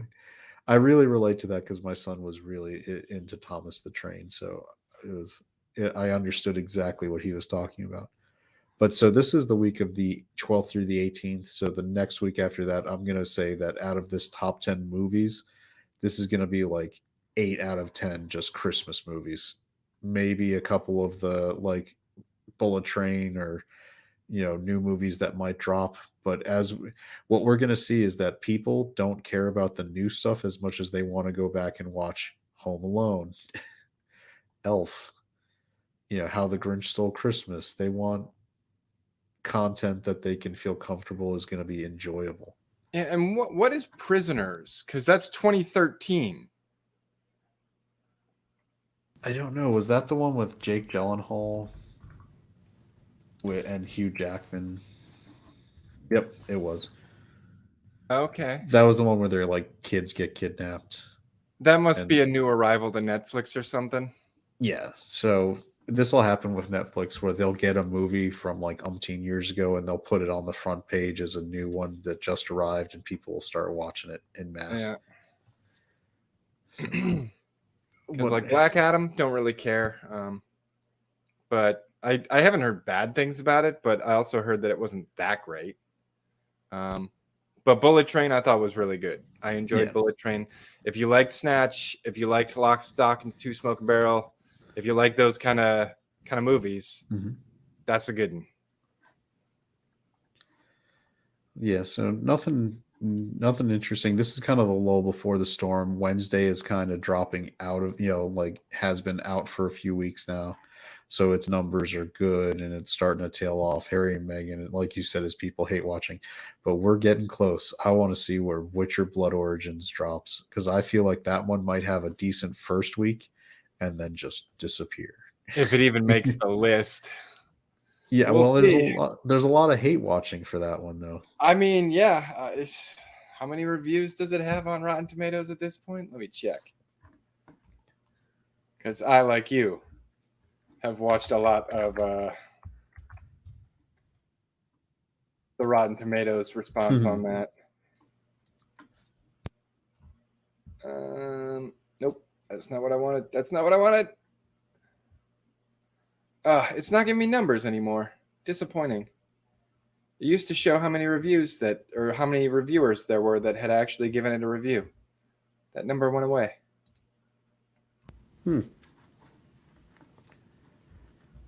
I wonder why that number went away. That's odd.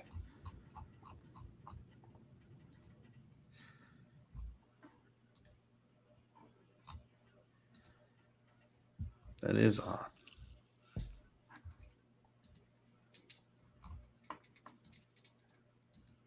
Very strange. I think it's been a pretty good show. We covered a lot of stuff. The one big takeaway is do not trust Wizards of the Coast. Do not. Do not. Do not trust them. Do not watch Velma. No. And So if you're here's looking for a good adult animated series, watch Castlevania. Castlevania instead. Castlevania, you can get anime. We both agreed that Sword Art Online is a good one to watch. Yeah. And we're going to talk about Unless watching you're trying to more. keep your weeb street cred, in which case then you've got to play like Why? some What is silly it about? games. What is it about Sword Art that like the prissy weebs like try to go after you for liking it for? I have no idea, dude. I do It's not got- understand it. It's got good action scenes. Yeah.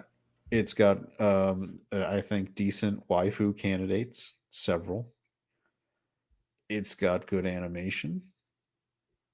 I think the storyline is fairly good. Is it because I guess they don't like Kirito? Maybe it's I don't- too good. I don't know. Maybe like it's too perfect, you know? Like when you see the too perfect and you can't relate anymore. I don't know. I just think it's a good show. I like the story. I like the characters. I think the music is well done. I mean it's and in terms of those objective check boxes to say if it's a good, like there's lots of animes where I think the animation quality is bad. Uh-huh. Especially in the later years, there's been a lot of use of CG multiplying effects. And I think you know what I'm talking about, where you'll see the background at like a battle scene, you'll see the same two fights Sometimes it works. CG characters Sometimes just it doesn't. cloned across like the battlefield. Yeah. And I it's mean, just like terrible. I think Overlord did a little of that in recent seasons, but I think it was well executed. I don't think it was done poorly. Yeah, I did also just watch Beast Tamer. I thought that one was pretty good. Okay. My big go-to right now is Chainsaw Man. That one should be finishing up its season, right? Because we're about moving from the winter to is it the fall to the winter that we're moving? I think so. Yeah, because I think those were all the fall shows, and which are now wrapping up, and we're moving to the winter. So people who watch anime drops in seasonal blocks. Yeah. Because so they have like, and they'll drop like 30 shows on. I think we're getting a new season of let's say I'm pulling up the list. Yeah, Chainsaw Man is like 12 episodes have dropped. That's probably the full first core. Because like I'm watching the English dub. I think they're both good. I've watched both the subbed and the dubbed for a lot of it. Hold on, you actually watched a sub? Yeah, I did. It was that good that I just kept like, I want to see the next episode, but it's not out in English. Well, I guess I'm watching the sub. I've done that a couple times now. But Let's see. Their episode 12 is Katana versus Chainsaw. If you haven't watched it, you have no idea what that means. But that basically means there's a big thing happening, and that'll probably be closing out the first core. Yeah, I know. Demon King Academy is back. Like that's the most overpowered protagonist I've ever seen in an anime. So that's. I mean, it's points pretty for that. common in anime like that. No, but this one like takes it to the next level. He does a like thing where he'll snap his fingers, and this is like in the first episode. He like basically killed the person. He blew up his heart by snapping his fingers, then resurrected him and just kept doing it, like killing him and bringing him back until it like yeah, the my Chinese wife water watches torture. that one. I remember, and he's like, how did it feel? Can you describe it to me? Well, I'm gonna do it again. If you don't yield, I'm doing it again. And he's like, I'll never yield, and he just keeps doing it and doing it and doing it. He's like, you ready to yield yet? I can do this all day. So that's what's I actually, if you're gonna go with an overpowered protagonist, I want you to just go like all in on making him like the most overpowered protagonist. I mean, that dude's all in. He's basically unstoppable protag. Yeah, He's and like they've One got, Punch Man levels of powerful. I loved One Punch Man season 1. Season 2 sucked. But that's because the animation was bad. I can't even watch it. I can't find the damn thing. It was on Hulu, I think. Yeah, I don't have Hulu. The winter is not looking like a really strong season. I'm not seeing a lot of good stuff. We got. All right, I'm gonna share so that we can go through this because we'll have fun. We'll pick some animes here, so we can see. All right, we have Trigun Stampede, Vinland Saga Season 2, maybe that one. No, what? No. Don't What? fuck with Trigun. Trigun was good. A whole reimagined adventure. Yep.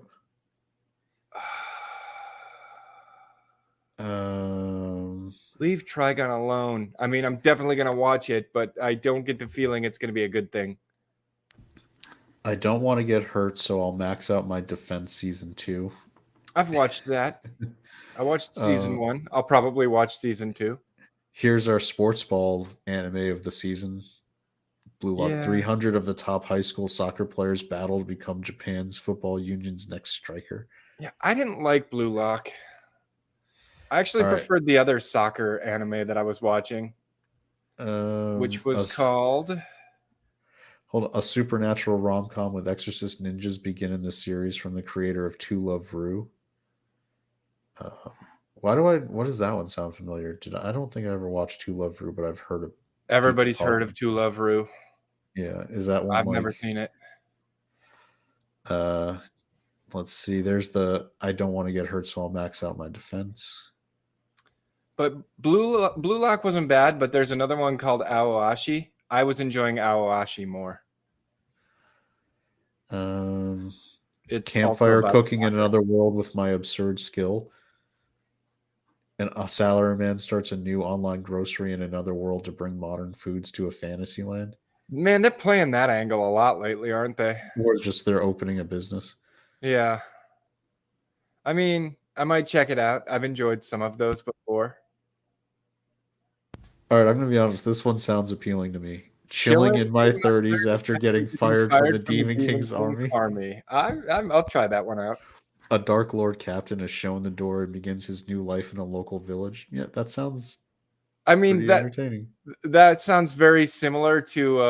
I was banished from the Heroes Party, so I took up a quiet life in the countryside, and I enjoyed that anime. Okay. Don't Mess With Me, Miss Nagatoro Second Attack. I didn't watch that show. It wasn't really. I watched it. I didn't like it at first, but it grew on me, so I'll probably watch the second season. So this one sounds fun for me because I like my isekai. Yeah. Handyman Saito in another world. One average hired hand is going to bring his everyday skills to the world of wizards and warriors. He's like a super, and he's just going to start like crafting things. Yeah, I could see checking that one out.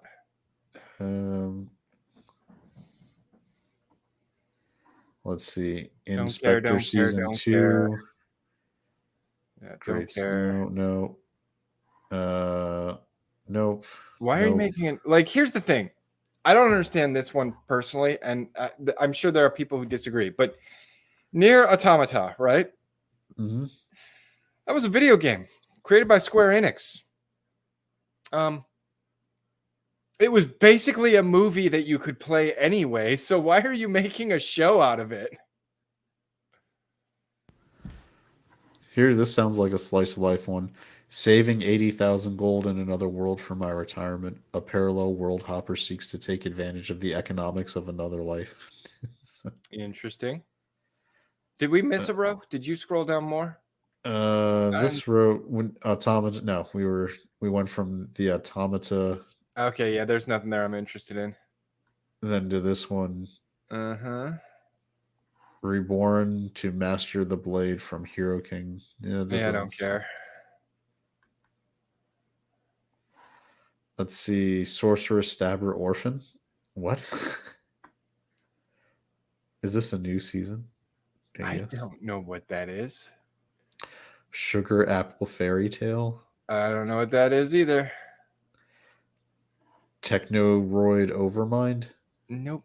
Uh, That last one sounds funny. I might watch that last one. I'm a sucker for silly shit like that. the Angel Next Door spoils me rotten. Beautiful girl and her average classmate meet in a rainstorm. Yeah, that sounds slice of life.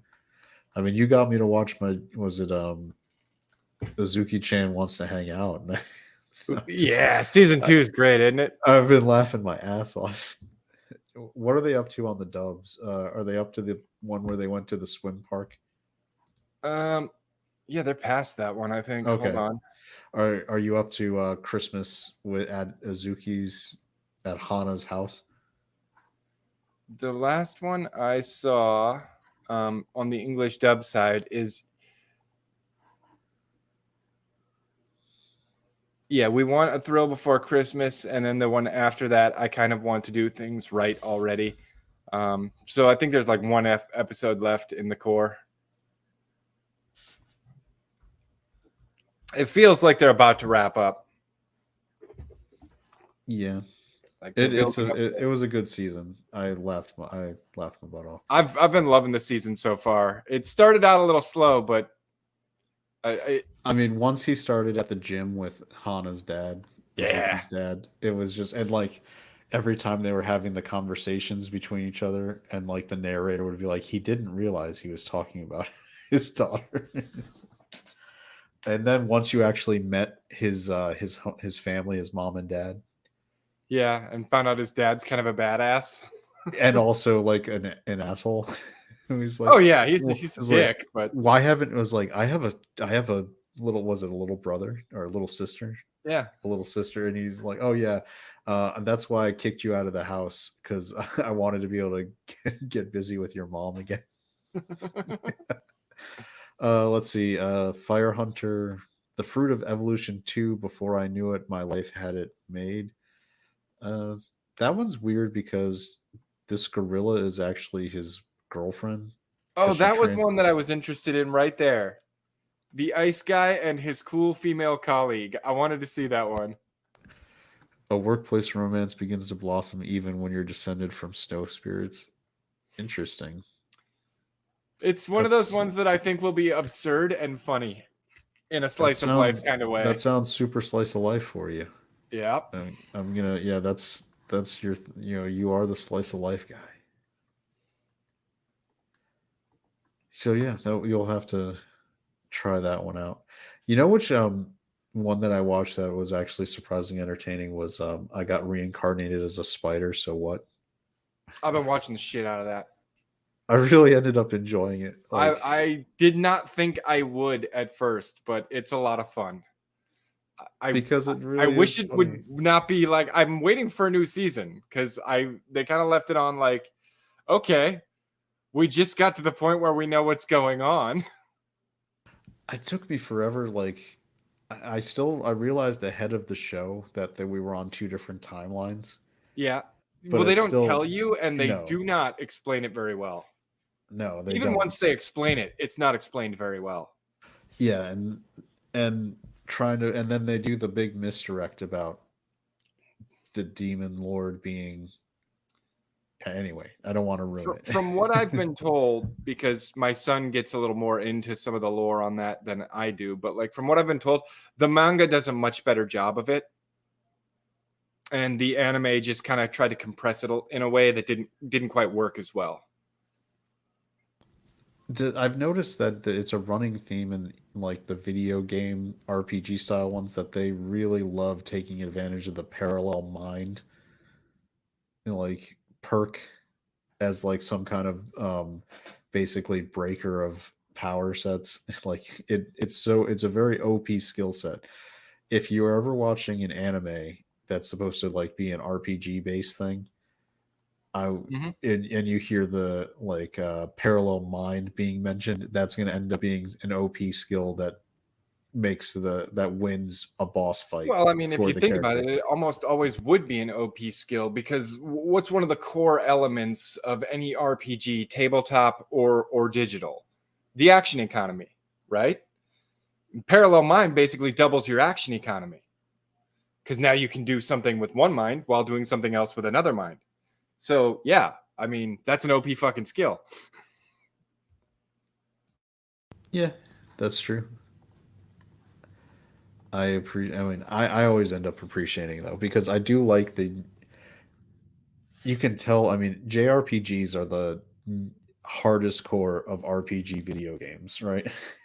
Like they're on a different level, and so you can it makes sense that when they're making the mangas and animes and light novels that are supposed to be alternate reality worlds based on JRPGs that they're gonna be really focused on breaking the system and skill setting up, and I just really enjoy it seeing that because it is funny because when you've gamed and you've done that, it is something where you're like, how can it is something a gamer thinks like, how can I go OP and try to break the game with my power set?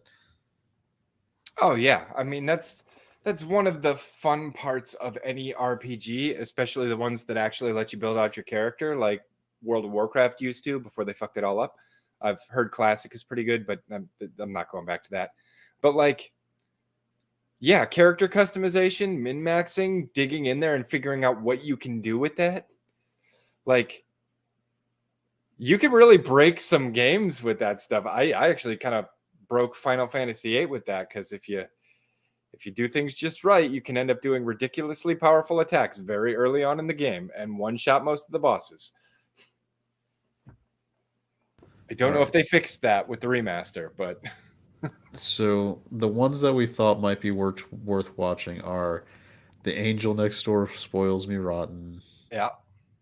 Um, the where did the where'd that ice one go? I don't know. I thought that was toward the bottom when we were looking, but Simulcast. I thought yeah, it was on the maybe it updated. maybe. Update. But whatever. So that one was good. I think that the Workman, where is he at? Like where's that guy? Handyman Sato in Another World seems like it might be funny. Chilling this title is what's got me. Yeah, chilling in my 30s after getting fired from the Demon King's army. That does sound funny. It's the power of a title, right? You're like you're hooking me just on the concept. Like there was one a few years back, like it was like my mom's two-hit combo, and I was just like, the title is just funny on its own. I'm gonna watch this show. And yeah, and the one that you're absolutely just upset about seeing is Trigun Stampede. I'm nervous. I'm nervous. A whole reimagined adventure. Who Yeah, would that be doesn't worried about sound good to me. At least they didn't say it was written for modern audiences, but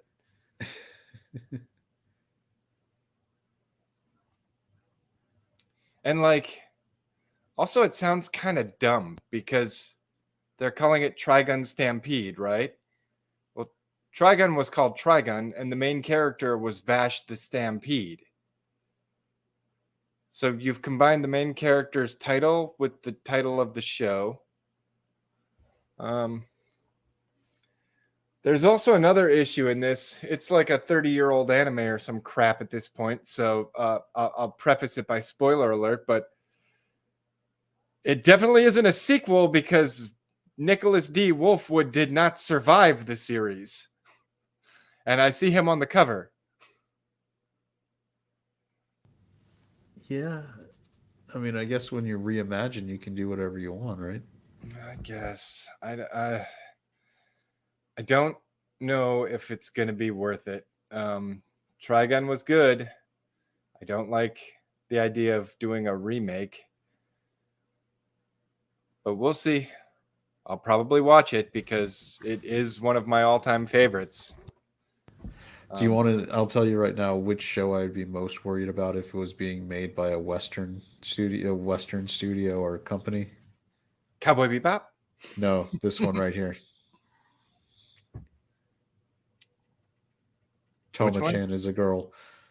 Oh, Because in this case, it's an anime, so it's about a tomboy girl, a boyish protagonist. Toma-chan attempts to admit her feelings to her childhood friend.